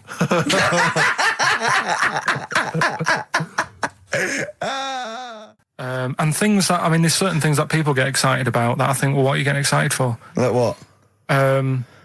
News. Do you know I normally do the headlines and that? Yeah. Have we got any headlines? Not really, because there isn't that much going on. This is what annoyed me, though. There was something about a woman who's going up Everest on a bike. Do you know what I mean? And they were like, oh, brilliant. But I don't think that's that good. when someone's done it walking. Carl, you're going to do some news stories, I think. Well, like I said, there hasn't been that much going on. There's a story about a fella who hasn't eaten for 70 years. Right. He hasn't eaten. Is that all that's all the information you're going to give us? Yeah, hasn't eaten for 70 years. Hasn't had a drink, but he's all right. That's rubbish then. Next. It's not rubbish. Yeah, it is, yeah. Next. Well, what is it? How is that? How is a man not eaten or drunk for 70 years? It's that thing, isn't it? Your belly gets used to it or something. Steve, has he misinterpreted it or is it rubbish? Well, it does, to be honest with you, it doesn't actually offer any explanation. It just says that that's what happened. Right, so that's rubbish. It doesn't go on to Next. anything else. A woman's had 6 organs transplanted. Woman needed a new kidney, a new heart, a new stomach, a new liver, new kidney, intestine. Does that mean that she's the same woman? I know. You'd just say forget it, wouldn't you? Yeah. Wouldn't you, though? Well, not really. You know, the organ is just a lump of tissue. If you're that knackered, call it a day. I reckon don't waste time with that. Yeah, and good advice. There's a woman who hasn't slept for 8 years as well. Well, that's impossible. Again, you want to see that, Steve? Yeah. That's the news for the week. Yeah, all rubbish. Turn off now. Next. Do you want to apologise once more for anyone you might have offended over the year? Yeah, like I say, I never want to upset anyone. We're just chatting about stuff. It's just chatting. It's from the heart. You see something, you say, "Oh, it looks a bit like so and so," or "Isn't it a bit?" You're not really, you don't really try and hurt anyone's feelings, do you? But I think most people know that. And I've got to apologise for laughing at anything you say. I actually can't help it. Again, it's not vindictive, but when Carl comes out with some of the things he says, it's impossible for me not to laugh or react. So, have a Merry Christmas, everyone. Well, before that, Rick, is there some final, for the year, monkey news? Tell you what, let's play a good song. Okay. Right, we'll have a bit of monkey news, and then that's it. A bit of Amy Mann, then. Perfect. Yep. Brilliant, this one. It's just gone 4:05. It's Ricky Gervais show. That's Steve just doing the microphone, putting his headphones on, making... Sorry, Rick, I'm not... Sorry, I just didn't give me much time to prepare myself, so... No, hang on. a week. Yeah. It was actually a week. I think that's working. My headphones are not quite working. Hang on. No. It's going all right, though. Well, not only we haven't prepared for the show... Yeah, okay. I thought maybe people could phone in and give us some subjects to talk about. 0171 580 2000. Yeah. Or they can fax in 0171 580 1234, and they could get like a discussion going, like, what do you think of that Tour de France nonsense? And we could sort of, no, not that. What do you think about, well, it's their idea, isn't it? 0171 580 2000. Quickly, really, seriously, just get on the phone now. This is my record of the week. Yeah, go on. Yeah, what is it? Exciting? Yeah, it's Foo Fighters. Right, yeah. Walking After You. I'm looking forward to it. It's quite interesting. I think it's quite interesting, Rick, because, it's a very sensitive song, very beautiful song, and I think it betrays something about you, about the inner Ricky. Yeah. Which I don't think we've ever sort of really tapped into before. No, but I've got something exciting for you as well. Really? Because maybe you can find love too. Because Petru sent in a piece of paper here from, see there, from Mix Mag. Yeah. But it's the, personal ads. Oh no, it's not. It's an ad. It's Select. That's an advert. Whatever, Rick. It doesn't really matter, does it? Realism. It makes all the difference. No, so I don't think I'm just making it up. Come on. Right. Lonely, depressed bi girl needs someone of any age to understand. Right? Any age. Right. Well, that fits, your any age. Certainly. Yeah. Ugly freaks preferred. Yeah. Right? Anyone accepted. Well, I'm in there. Well, don't count your Give it to me. chickens. Don't count your chickens. Confidentiality and honesty assured. Yeah, that's fine. Reply guaranteed. Give it to me now. Now, I know what you're thinking. No, Because she said... give it to me now. I know what she said. I know why you're thinking. It's just any age, which you fall into nicely. Yep. Ugly freaks preferred, so you're at the top of the list, and anyone accepted.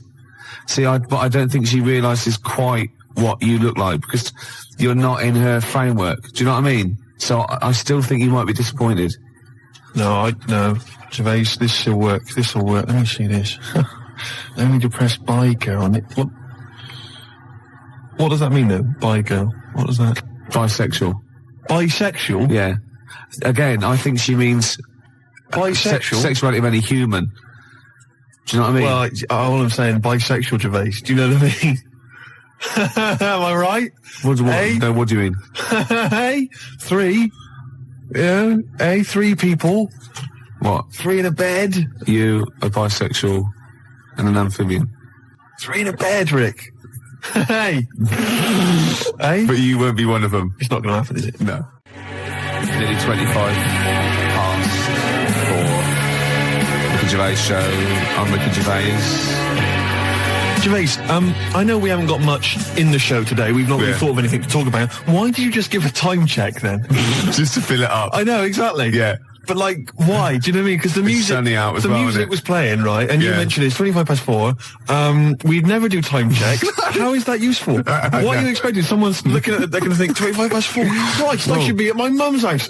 I haven't played any good records. I can't that interesting, but thank God he told me what else. I've got to take that bun out of the oven. Well, exactly. You never know. But you don't want to tell. Or they probably just realised something good starting on telly. Well, exactly what I was going to say. Don't say it's 25 past 4 because who knows? I don't know. Maybe the Antiques Roadshow. No, BBC always start things at 25 past, don't they? Yeah. And 5 to. Well, you're a fool. That's what I'm saying. There's no reason for. Why do they do that? Why do they do that and not on the hour like ITV? You know where you are with ITV. BBC 10 past, quarter past. 0171 580 2000. Yeah. Why the BBC? I'm struggling. You are indeed. Well, I'll tell you what I'm going to do. I'm going to quickly go to an ad break, which is good. Yeah. That keeps people pretty fixed. Oh, yeah, they'll be desperate. Yeah. They'll be listening to those But I'll ads. do a little trial. Watch this. But after that, if you can hold out for 40 seconds, we've got the new one from the Manic Street Preachers. You've got to be happy with that. I'm loving it. Gervais, before we do it... Go on. I watched Team Knight Rider yesterday. You didn't? You've seen it? It's a new sort of thing. Must be made 10 years later. And it's instead of just the one Knight Rider car, it's a team of them. A fleet of them, Gervais. Team, I think it said teen. No, teen Knight Rider. Yeah, when he was little, he had spots and he was a little bit embarrassed. On like a little scooter. Yeah, and you go to the girls and go, hello. Do you want to know? Do you want to know? Oh, yeah. Teen Knight Rider. Teen Knight Rider would be beautiful. That's great, isn't it? Yeah. That'd be great. And Kit goes, what are you doing? Nothing. Yeah. I got him caught in the flies. Get these kits there, sort of explaining how to shave. Yeah. That'd be beautiful. You dirty little. Now that has really gummed up my CD player now. Oh, we'll stop it there, surely. Oh, Teen Knight Rider. Teen Knight Rider. I'll tell you, if we get on to talking about telly programmes, Gervais, we'll be here all night. Yeah. Won't we? Yeah, well, it's about 25 past 4 now. That's brilliant. They're disappointed. But listen, Gervais, you know I've always said that, when a party's going bad, when you end up in the kitchen, talking about old kids' TV shows. And singing the theme tunes. Exactly. And you remember Swizzlers. Oh, yeah. And Flying Saucers, yes, we remember and Flying Batwing Jumpers. And everyone starts laughing. Batwing Jumpers. Do you not remember Batwing Jumpers? She's retired now. Thanks. Grot Bags. Grot Bags? What was that? That was the Emu. Pink Windmill. Oh, yeah. Talk about gay subtext. Pink Windmill. So I take it with the fact that we're talking about it, we are in the kitchen at a bad party. We're in the kitchen at a bad party. We've got nothing, have we? We've got nothing to talk about. You know, usually we say, we've got nothing, we've got a couple of things and we get up. We've really got nothing, Absolutely have we? nothing. What about that Teen Knight Rider? We were going somewhere. There must be something. Yeah. Hilarious. What was it? Michael, it's time for school. Oh, come on, I've got bellyache. Well, you're well enough to do that. I have to do that. I have to get rid of my poison. But I wasn't talking about Teen Knight Rider. No, sorry, Team Knight Rider. You're actually going to tell an anecdote there. Well, no, not really. All I was going to say was that it was great yesterday because there was Team Knight Rider, which is the sort of 10 years later, there's a team of people with super electronic cars driving around solving crimes. Yeah. And then it flipped over and there was Butt Rogers in the 25th century, featuring Gil Gerard. Do you remember him? Good looking fella. Yeah. And Twinkie, all the rest of it, bitty bitty bitty. And, sorry, are you on crack? No. No, sorry, have you taken sort of like some real sort of heavy mixture of cocaine and listened to it? What's that? And obviously good looking fella, bitty bitty, and No, that's Twinkie. And then I turned, why are you That's an impression of Twinkie, the little robot. The robot? Oh, the little robot. The little silver robot that went biddy biddy biddy. It's as simple as that. I'm not trying to corrupt you. I'm not trying to get, confuse you. Oh, go on, yeah, okay, it's fair enough. I'll take all your I'm word for it. saying is, great TV shows there that we forget, We're in the kitchen, Gervais, aren't we? We're in the kitchen. But everyone else has left. It's just us two. It's just you we and could I. go home. We could go home, but we're still enjoying it. Yeah. In the kitchen there. Yeah. But what I was going to talk about is, there's a lot of TV shows. There's a lot of TV shows, Gervais, that we know and love and we remember. Yeah. But a lot of films, right, that became TV shows. MASH, obviously, the big success. Did you know, Gervais, I read about this yesterday, fantastic. Do you know that they made a TV show, right, in 1982 of Casablanca, right, featuring David Soul. As what, Rick? As Rick. What a fantastic TV show. That is fantastic. It'd be Casablanca, and you'd have a picture of him, wouldn't you? And every week they'd find a different reason for him to say, play it again, Sam. And lovely Patty Coombs as his Liza, whatever. Oh, that was fantastic. Mr. Rick, I'm not playing backgammon for money. Play it again, Sam. It'd be great. Every week, whatever it would be. I don't know what they're different contrivances. It's like a catchphrase. Oh, that'd be fantastic. Great, wouldn't it? Bobby Crush as the bloke on the piano. You must remember this. Oh, fantastic. Every week he gets an excuse to play it. That is Well, once, right, I was looking through, right, and there was that TV show called You Must Be the Husband, right? Yeah, it was called You Must Be the Husband, and I'd never seen it before, and me and Jen were watching it, just flicked over, we saw the last, that we were going to watch something else, and it just ended with the waiter coming up to one of them and going, you must be the husband. And we thought, do they have to remember that every single week? Deary me, that's like hard work. I tell you, yeah. Putting catchphrases in TV shows, hard work. David Soul. Oh, that is fantastic. Dave Hutch. Who played Victor Laszlo? I don't know anything else about it. If anyone's ever seen it, please give me a call. What a fantastic show that would be. Oh, I know who played Victor Laszlo. What's his name? Rodney. What's his name? Nicholas Lyndhurst. Nicholas Lyndhurst. He'd be great, wouldn't he? Nick Berry. Nick Berry. That'd be beautiful. Oh. And I tell you what it would be. It would be, they'd be on a golf course and Sam would miss a stroke, wouldn't he? And they just go, oh, play it again, Sam.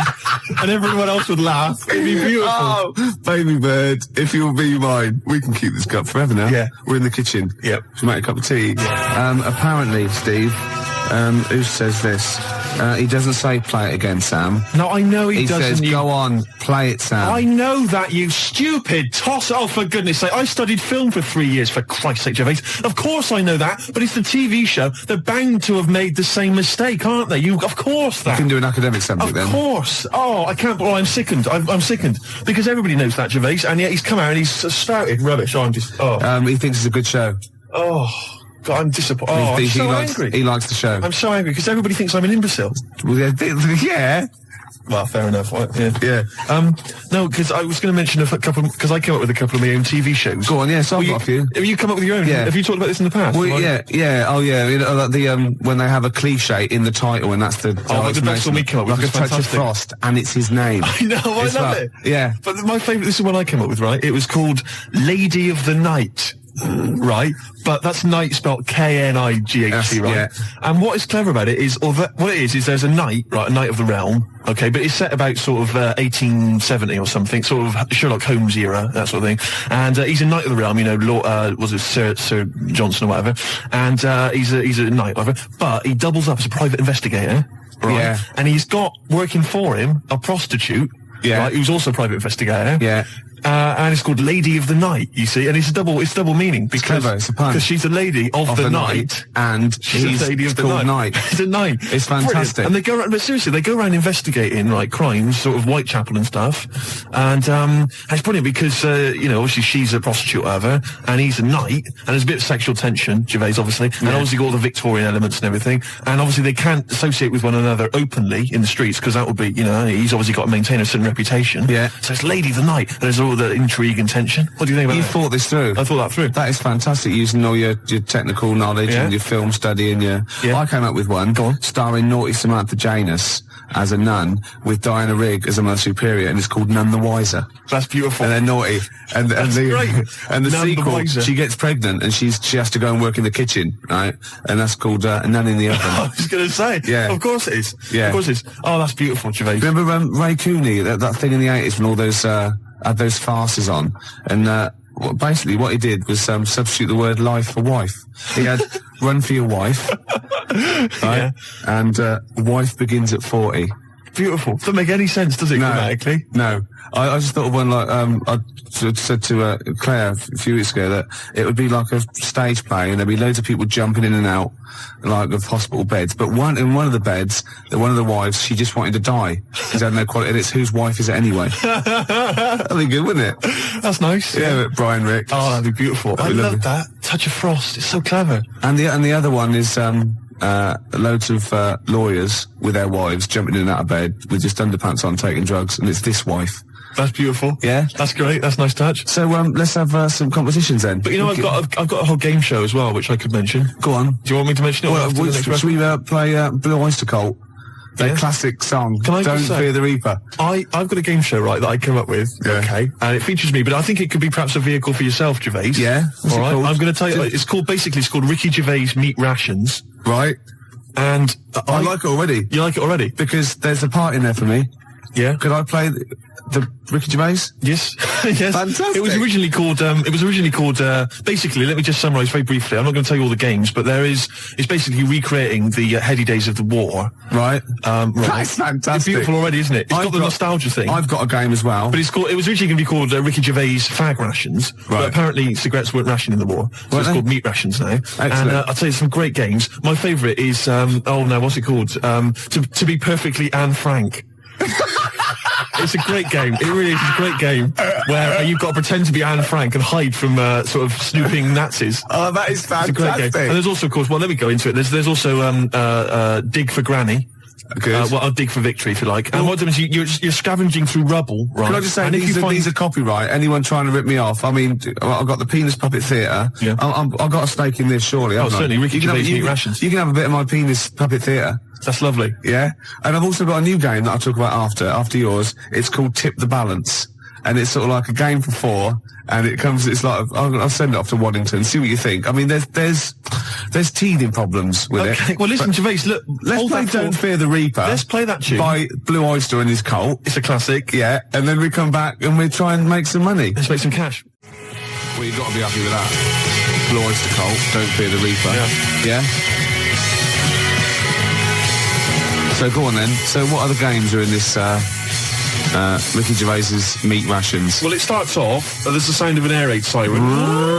Yeah, I like it already. And we came up with, start queuing up, Mum, for Ricky Gervais Meat Rations. Excellent. Do I look like sort of Walker out of Dad's Army? Yes. That is fantastic. Now you come in. Yeah. And what it is, the set, right, is kind of like half of it is an old sort of East End pub, and the rest is kind of rubble and debris, and a skyline of ruined, Britain.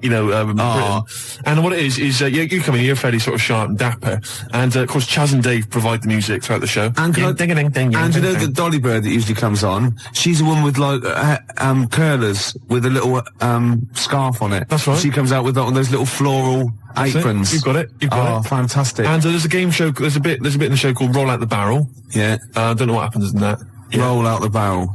We could think of something. There's a barrel of fun, sort of thing. Yeah. And there's a dig for victory where you've got like a big pile of rubble, right? And you're digging through it, scavenging for food, canned food. But if you find like relatives or friends, you score extra points. Oh, that is fantastic. And there must be some sort of fun with like gas masks. Yeah. When you can all put them on and dress up as like, I don't know, one of the banana splits. Yeah. That's what could that be? Gas? Who snork? Yeah. Yeah. Well, possibly. So every week there's the real snork. Right. So it's like contestants come on. They put which one snork? Which one snork? Yeah. So you've got three celebrities. Yeah, it was a gas mask and the real snork. That's great. So you got someone like Ted Malt's son. He pops one on. You got Frank Bruno. Yeah. And Ginny Cooper. That's it. And they put their mask on and like a little outfit. And then the real snork is there. And you got to ask them questions. Like you get like Bernie Winters and Henry Cooper going. Number three. How long have you been in the banana split? And Ginny Cooper goes, about 6 years ago. I don't know. I think the banana split's been going longer than that. No, I don't think it's number 3. What do you think? And Bernie Winters go, number 1. Number 1. how did you get the job being in Banana Splits? And it's from Ted Maltson going, oh, I answered an advert in the paper. That's not right. They were born. You know what I mean? And there's Chaz and Dave in the corner just going, na na na na na na na na na na na na na na, yeah! Yeah, with the real snorks, and they always, the lights go, right, and the one stands up and he sits back down again, and then the real snorks, and the others all take their masks off, and they go, it's lovely, Julie, what are you doing now? Well, I'm appearing Puss in Boots down in Brighton. Oh, that'd be fantastic. Wait a minute. What, Gilly Cooper? I don't know, what does she do? Oh, she's a novelist. She's a novelist. Oh, yeah. Now appearing in Panto. I'm not letting you book the guest. Oh, God. But wait a minute. What? I mean, I love your idea. Yeah. Who snork. Yeah. It's a bit odd, isn't it? How we started off with a kind of wartime nostalgia show, but now we've sort of featured sort of quite bad 70s animal Nothing things. wrong with the Banana Splits. But I like that. That's a good game. Yeah, okay, that can be like a special feature. So I'm just going to make a note of it because we've got Dig for Victory, to be perfectly Anne Frank. Yeah, and Who's Snork? Who's Snork? Yeah. Well, I'm full of ideas. I could probably help you on this. Oh, this is great. Well, what other... Yeah. Maybe we'll come up with some other ideas as we go Yeah, we've on. still got Tip the Balance to go. But you know, can I just say, I did actually once try and pitch this. When I appeared on Blockbusters. Yeah. Well, I obviously met with a producer there, and I said, I've got an idea for you. Have we talked about this on air? We talked about me on Blockbusters, Have we? but not about my pitching this No, thing. go on. And I said to her, sit down. I said, I've got a great idea. And I tried to bill it with me as the star. She said, who are you? Steve's Meat Rations. She said, why are you in it? I said, I am. Don't worry, I'm the one who can pull it off. Yeah. And she said, right, go on, what is it? And at that time, I had none of the games. All I had was the title, and she went, I like it, yeah, what are the games? I don't know. She said, oh, if you'd have just said, well, stop me there, love, and just popped a gas mask on and said, who am I? She'd have gone, Snork. No, it's not. Oh, we got an ad break, then we got a classic from Blur. It's 5 o'clock. So, if you were going to watch that thing that started at 5:02, you missed the first 5 minutes of it. Yeah. So we're doing well with this new game show, aren't we? Yeah, we've got a few ideas there. Ricky Gervais's Meat Rations. Ricky Gervais Meat Rations. I love that. It's a great idea, isn't it? We came up with another quick game, because obviously so far we've got Dig for Victory, to be perfectly Anne Frank, and Who's Snoring, which is possibly, I think, the most popular game so far. Yeah. And also we've come up with a new one, haven't we? Puss in Jackboots. Yeah. You get a beauty of the age to come out. Saucy Samantha Janice? Yeah, maybe she comes out and she's got a little moustache on. Right, and a peak cap pulled low and Nazi regalia, and you go and you got Bernie Winters and Ted Maltson and Gilly Cooper going. You're obviously by the warm applause. You're much loved. Yes, I am. Oh God. Show business, and the audience clap. Obviously, yeah. Well done. I don't know. You're doing the Nazi accent very well. You an actress? Yes, that is correct! Yeah, it'd be great, wouldn't it? Could you salute in, please? Yeah. That'd be nice. Just do a little Nazi salute. Yeah, a little click, that'd be lovely. I thought of a little quick And game. what's that one? That's called Puss in Jackboots. Puss in Jackboots. Yeah, lovely. I thought of a quick one. It's called Get the Hell Out of Hiroshima. Right, it's against the clock. Anyway, there's that's there as well. And we got any other ideas, Gervais? The Cure love song. Gervais, it's time for the game show everyone's talking about. Make Gervais laugh. Yeah. We've had an entry here this week, all right, and what it is, let me explain the rules. Somebody sent in a picture, Gervais, right, I'm going to show it to you now, and if you laugh, then hopefully this young fellow wins a prize. It's from Neil in, let me see, Highgate. Oh no, I'm laughing already though. Are you? Yeah, because well, straighten yourself out. Alright, okay. Straighten yourself out. Now, you've not seen this picture. Oh, it's been so disappointing if it's not funny. There's nothing worse than that, you know what I mean? I know. Okay. Well, I think you'll laugh. You run the risk. Well, that's the nature of the game show. Okay. Alright? And what's in it for everyone else who can't see the picture or cares? Nothing. Right, nothing. yeah, that's good. But then, you know what? We're not here for their amusement, are we? All right, you know, we're busy men. We got things to do. We got to entertain ourselves. Yeah. But what I would say is, what is there in this show anyway for anybody else? Good point. At least we get a laugh. Yeah, okay. Now, really? What would it say? Well, the other thing though, is there a prize for Neil? Yeah, if I laugh, what can you give him? Will you give him sort of like a chuckleometer? You go on the Ricky Gervais's chuckleometer. The chuckleometer. Yeah, it's up to 10 CDs. Right. Oh, really? Yeah. Oh. Okay. All right then. Well, okay. Because that first one we did ages ago, that was up number 10, wasn't it? Yeah, 8, 9, 10. Yeah. Right. Here comes the picture. I think it looks to me like it's an internet picture. I'll be honest with you. You ready? Yeah. Okay. Here comes the picture now, Gervais.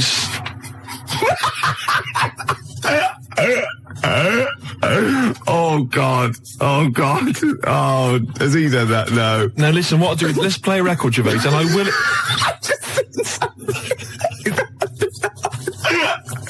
Don't explain it. We can explain it. We can explain it. No, don't, please. Right, no. When I was about 16, my nephew got mumps, and all the men in my family were really worried, right?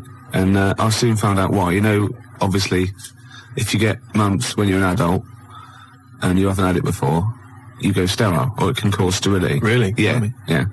And I was about 16, and this worried me, and I went to my mum and I said, have I had mumps?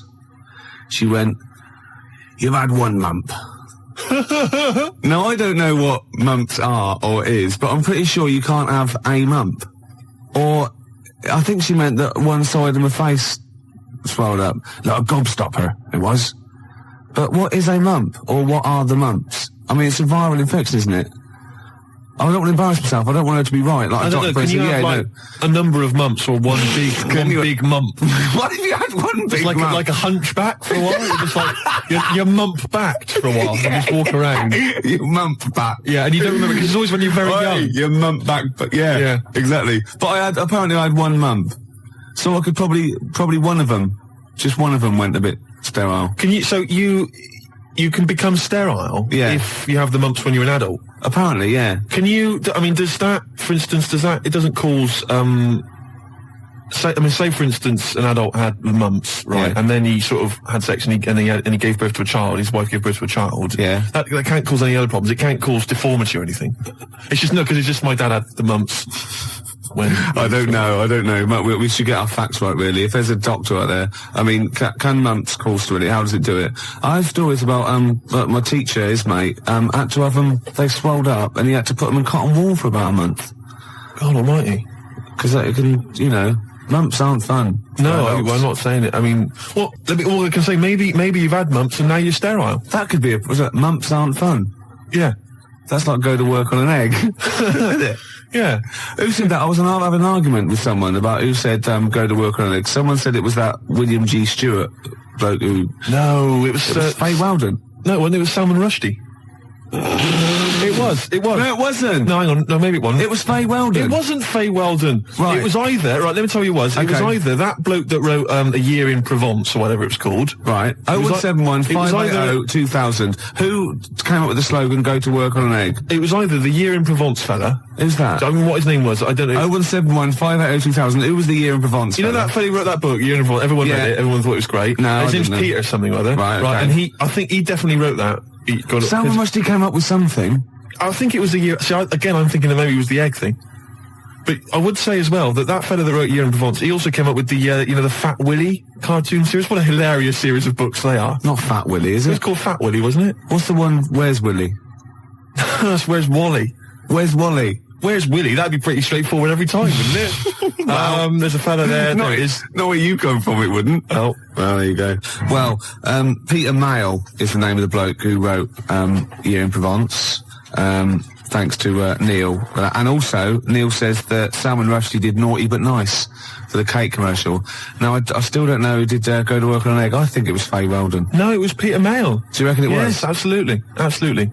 I'm gutted. Yeah. And you very rarely, Jerry from Balham, you very rarely go sterile from mumps, but it is a viral infection, yeah. It's such an informative This programme, exactly, Steve. Yeah. It's like a public service. It really is, isn't it? And we treat things sort of sensibly and maturely, and we give out, the correct information. I'll be honest with it. It's safe for kids to listen to, isn't it? Well, imagine if you were in this happens to us all the time, you're in the pub and someone will say, well, is mumps a problem? Is it going to cause infertility? And you're there just saying, Well, I was listening to Ricky Gervais. And... It's very rare. It is a viral infection. And do you know who did go to work on an egg? They went, no. Peter Mayle or Faye Weldon, we're not sure. Possibly Salman Rushdie. No, definitely wasn't Salman Rushdie. That's quite incredible, though, to go from writing Naughty But Nice about cakes to live in a hole for the rest of your life. Yeah. I used to write when I was at school. Oh, yeah. Now, I didn't watch sort of kids' programmes when I was growing up. I watched sort of crap adult ones. You know what I mean? ITV on the telly from 12 midday through to like midnight, and I'd watch all the police series, Police Story, Charlie's Angels, Steve Austin, and Teen Knight Rider, yeah. And I wrote this essay at school, and I just couldn't stop, and I started serialising it. And every time I just kept writing, I was sort of like, you know, people were reading it at school, and it was about a cop, a New York cop, who was as hard as, you know what I mean? Yeah. And I worked out what his name was. Now, God, this is how television influences me. Because it was one word name, which is his surname. That was the title of the book, title of the series, and that's what all his friends called him. Right. It was called Jezuk. Jezuk? Yeah. Jezuk. Yeah, I thought it had a Z and a J. Jezuk. Jezuk. Yeah. Do you know, it does sound so close to like Pillock or Jesse. Yeah. Or Nonce. No, Nonce. There's no Nonce. Well, do you know what I mean? Cross between sort of Jezuk. like Pillock and Jism. Damn you, Jezuk. Yeah. You're off the case. Give me the badge. Keep the stinking badge. I don't need a badge to be a cop. It was all stuff like that. And he'd burst to, yeah. And so he'd look at his gun and go, this is my law. My God, it's Jezuk. How did he find us? Jezuk. Yeah, it was great. There'd be shootouts and everything. Oh, fantastic. Let me just ask, did he have perhaps have a broken marriage? He was hard-boiled. He played by his own rules. Didn't he? Yeah. I imagine. Simultaneous with this. He was a bit of a drunkard as well, had a bit of drink. No, he didn't drink, no. He was a good-looking fella. But he was letting himself go. He was a bit hard-bitten. Yeah. And the other thing I was sort of simultaneous, which was more of a novel. I wasn't serious. I was actually writing a novel, and I got like 3 exercise books, right? It was about this kid, right? Oh, God. Right? He saw his parents just brutally murdered for no reason by a gang of outlaws, yeah? And he buried his father, and he knelt down on the grave, and he said, looked up, and he goes, as God is my witness, I will avenge thee. And then he sort of went to the store, and he got loads of bullets, and he practiced, and he was the fastest guy. He was only about 16. Yeah. Right? His name was Jody Barnes. Jody Barnes is all right. Yeah. Yeah. That's nice. Yeah. Oh, fantastic. Have you still got any of those exercise books? I hope not. That would be the incredible. teachers used to sort of like, I imagine going, yeah, it's good. I imagine them passing around the, he's done another one. Gervais has written another episode of Jezuk. Yeah. But I say, seriously, if you brought one of those in and read it out, I'd be entranced. Imagine it. Seriously, that'd be great. Do you think your mum might... of a twisted 14-year-old brain that only ever watched ITV cop shows. Do you think your mum might still have some copies of Jezuk? No. Was it like sort of, the initial one was like Jezuk, then it was like Jezuk abroad, Jezuk in Paris, Jezuk on safari. Yeah. Here comes Jezuk. My mum, Return of Jezuk. I liked that Jezuk. He's a proper man. Yeah. It's not like you. But Mum, I invented Jezuk. You're a Nazi. you couldn't be like Jezuk. He's in my mind. Return of Jezuk. Here comes Jezuk, son of Jezuk. Oh, it's fantastic. What if Jezuk met Jody Barnes? They'd get on. They'd have no quarrels. They could team up. Oh, it'd be fantastic. After the break, a little bit of Lars. Teen Jezuk. Still here then. Gervais, you've embarrassed yourself. Oh, just shut your ugly gob, you bug-eyed, anemic, fish-faced tosser. Nice to have you back. 4:05 on a Sunday, Ricky Gervais, XFM 104.9, London's only alternative.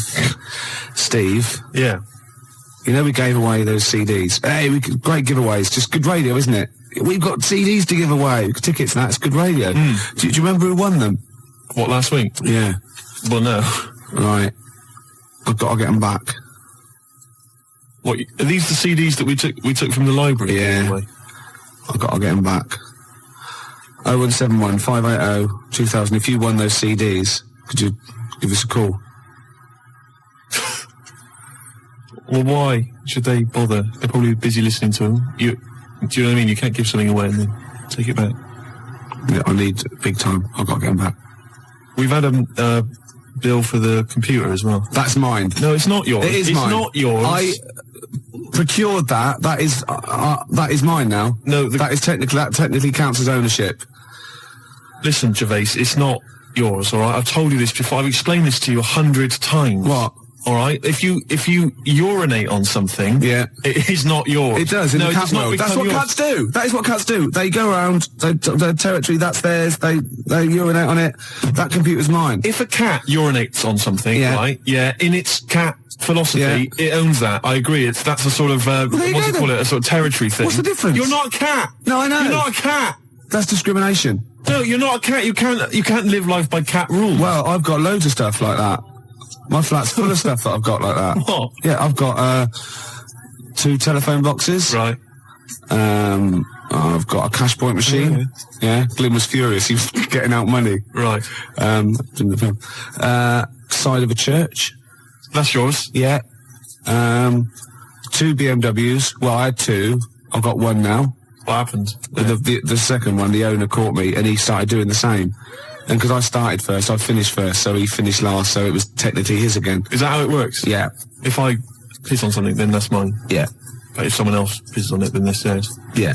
Is that how it works? Could you say urinate? This is XFM 104.9. They are mine They're now. not yours. They are. They're not. They're my shoes. Yeah, and they're mine now. No, they're not. I can't believe. This is why I don't want to do this anymore. Why? I can't believe you. They're my shoes now. That is ownership. That counts. In the cat world, they're my shoes now, and some of the carpet is mine as well. In the cat world, yeah. Wow. You cannot live your life by the rules of the cat world. I can. What does your girlfriend? What's this? Oh, not many people can do that. XFM 4.9 £9:15. How do these sort of little theories of yours develop? What? They come in my head. Then they're all right. Then I like them and they happen. Right. Then they're mine. Yeah, it's fine. It's fine. Okay. Yeah. What do other people make of the fact? They go along with it. What, your girlfriend? Yeah. And all my special friends and the friends that I make. Does she mind that your flat looks like an East End lockup and stinks of urine? No. She don't have a problem with that? No. The sinuses are gone now. Completely gone. Her sinuses are gone? Yeah. The Charlie? Yeah. Oh, I thought as much. Well, I know what you rock and rollers get up to, Gervais, in your spare time. Oh dear. It's beautiful to see you again, though, because we thought you would. I'm looking good. We thought you'd be gone forever. Why? But you're back. Yeah. It's beautiful to see you. I'll be around for it. Anything planned? I didn't expect. It's like my life. I didn't expect to be here this long, so anything is a bonus. You know what I mean? Yeah. Any plans for today's show? Got some more records than that, and some absolute drivel. Right. Yeah. Packed into 2 hours. So no different. No. Hey. No. Great. Well, it's going well. Yeah. Well, I've got a little competition. Yeah. Which I'll maybe introduce after the next record. Is there anyone mad enough to sleep with me competition? Is there? Is it? I'm not doing that one again. All right. I've got a different one. Yeah. I've got a different competition. Keep calling the Samaritans, please. We don't do that sort of thing, sir. Please. Or else. Can't threaten the Samaritans. Why do you like that song so much? Because they're singing about you being an ugly tosser, alright? Just gone 4:20. Gervais, I hate to kick people when they're down. No, you don't. You like it. And you like people twitching when they've been badly hurt. But I don't know how this came about, but I started to consider the songs of Carter, the Unstoppable Sex Machine. I don't know why. Someone was playing one in my house, and we were flipping through the record, the lyric sheets. Fruit bat. Now I don't know when I was when I was in the sixth form, when I was in the sixth form, Gervais, everybody had a Carter USM T-shirt. Yeah. You know? And I imagine you probably. By the end of the 80s, early 90s, all events officers, A&R men. Yeah. What were you doing about that time? You'd have been that was when you were claiming benefit while still working. Yeah. Yeah. You had the wheelchair and everything. Yeah, the tartan blanket. Nice. Fantastic. You see, everybody had a Carter USM T-shirt. I didn't have one because I didn't. No. Do you know what I mean? That wasn't me. It was all a bit cliquey, and they didn't like me for it. Yeah, it wasn't because of that, though, was it? It was because they sort of had like symmetrical heads. They were running in their human packs, weren't they? And just ostracising you. Go, oh dear. Those start. Yeah. Right. I'm just looking through the lyric sheet. This is from the album 1992, the Love album, right, by Carter. Yeah. Just give you a taste of some of the lyrics. Yeah, go on. Which we thought were so profound in 1990 or whatever. I never did. This is from the track "Look, Mum, No Hands." I should point out that many of the titles of their songs are appalling. There's obviously my favourite, possibly the worst, is "The Road to Domestos." That is the worst name for a song I've ever heard. I mean, what's that supposed to mean? Anyway, that's great. Check this lyric out. This is one of the worst lyrics. Go on, I'm ready. Go on. He flies through the air with the greatest of ease, that daring young man in the blue dungarees. What the hell does that mean? Oh, is that supposed to be profound? Oh, she flies like a bird in the sky high. That ugly old tart with a sty in her eye. This is quite a nice one. Listen to this. Is clever. This is bloody clever. Go on. What they done? What's fruit bat done here? If we club together, with all the diamonds. Hey, hold on. I'll stop you there. Club. Go on. Diamond. That's so far. Oh no! Wait. Oh, come on. Go on. If we club together with all the diamonds we've saved, we could look to our hearts and say, hold on, hearts is a suit in the... Oh, go on, clubs, diamonds, hearts. We could look to all our hearts and say, we've got it in spades. What does that mean? Spades. Hold on, what does it mean? What does that sentence mean? If we club together with all the diamonds we've saved, we can look to our hearts and say, we've got it in spades. I don't know what that means. I've no idea, but that's the kind of brilliance. So see what they did there? They got all those... It's incredible. Let me just, there's a great one here. Could they do it with Signs of the Zodiac? Parts of the body. Here we are. I've been GBH'd and ABH'd for a packet of B&H. I've been taken and I've been driven away. My telephone is always ringing and my number is XXX directory. Call 0898 333 talk dirty to me. That is some of the worst lyrics, Gervais, surely, that you've ever heard. Unless you knew different. 0171 580 2000. I've been thinking some of my own as well. The worst lyrics you've ever come across. Oh, there's going to be arguments. 0171 580 2000. Or you can fax us 0171 580 1234. And think realistically, because I hate it when you see in like the Melody Maker Enemy and they ask one of these pop stars, what's the worst song of all time? And they go, the Birdie song.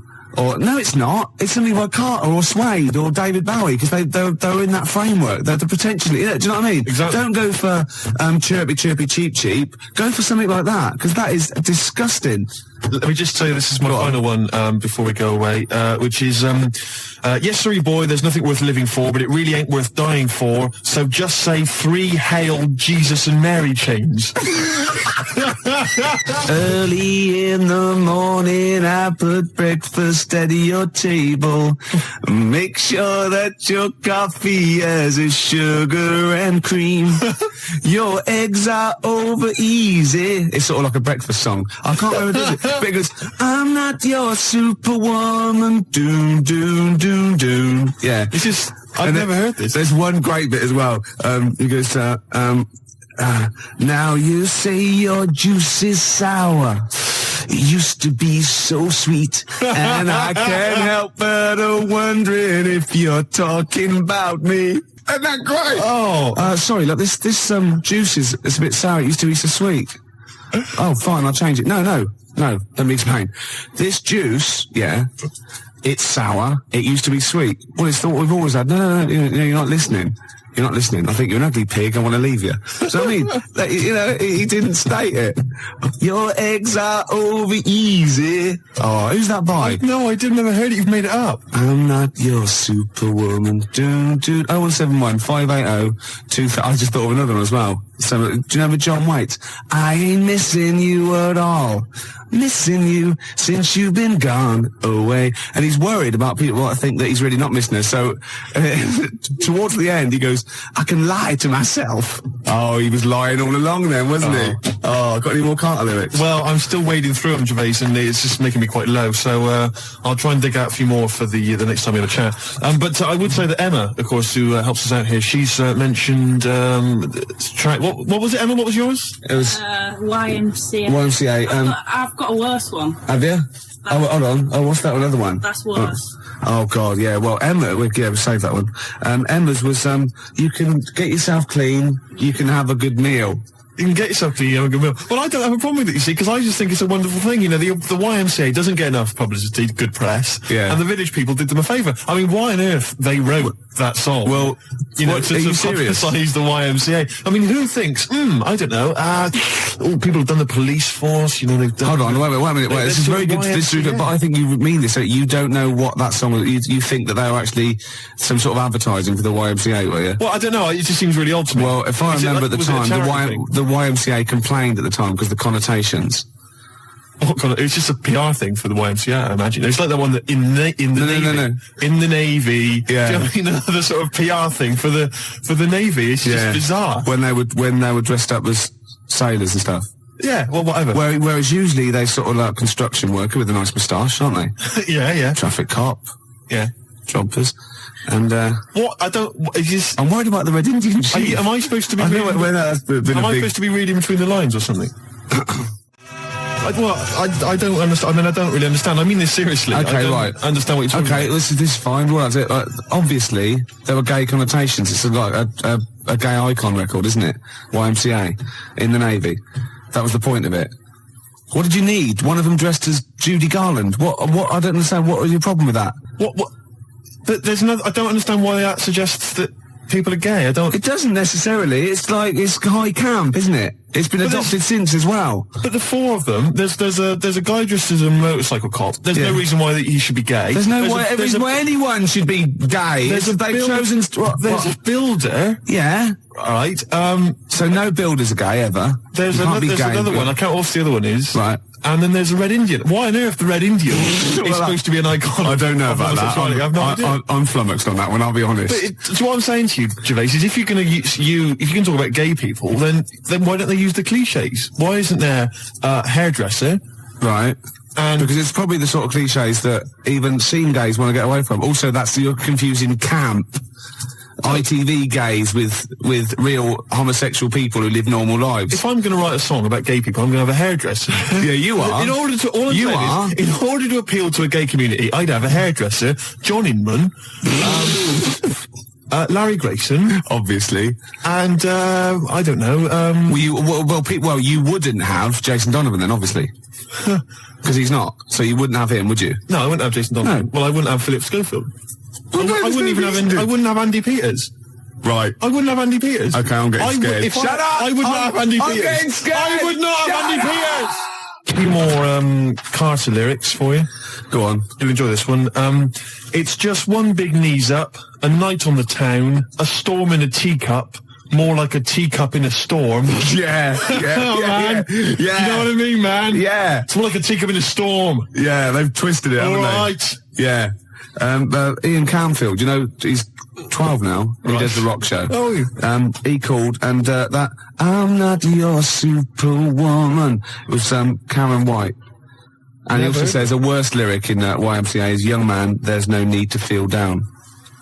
Fair enough. Another Carter lyric for you. The tequila sun is rising. And listen to me. The tequila sun is rising and the Harvey's Bristol moon is shining. Because they've got Harvey's, shine on Harvey's moon. Yeah. And somehow Harvey's Bristol moon is shining. I have no idea. It's got to be something about pulling your trousers down in a coach. It's just isn't it? Rubbish. Quick Space, I played that and you said, oh, why is that your favourite? And I got annoyed because you've got no taste and shouldn't even question me. And I said it was about you being an ugly tosser.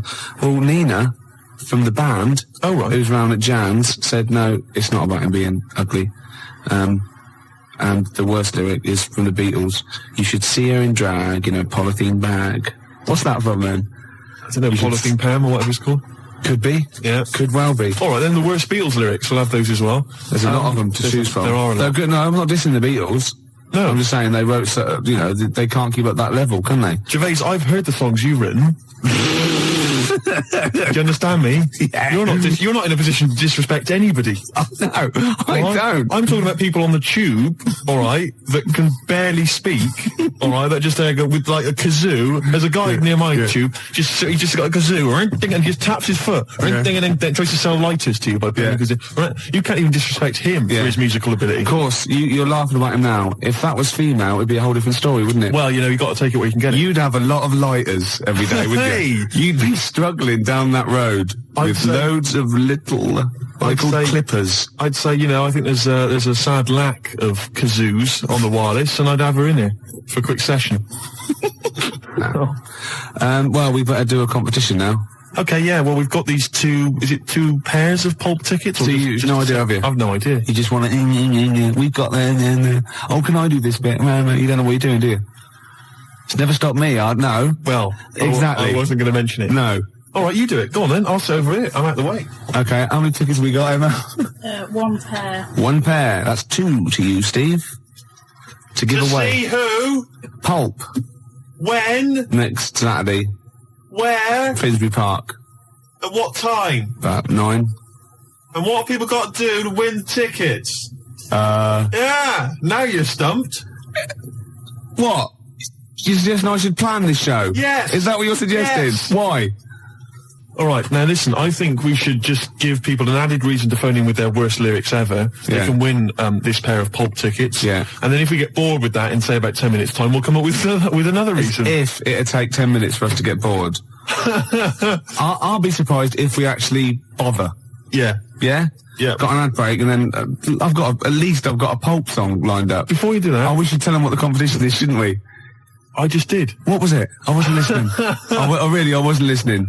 I really do turn off when you talk. Emma, what was the competition? I'm not sure I wasn't listening. 01715 Any What was ideas what the competition was? What was the competition?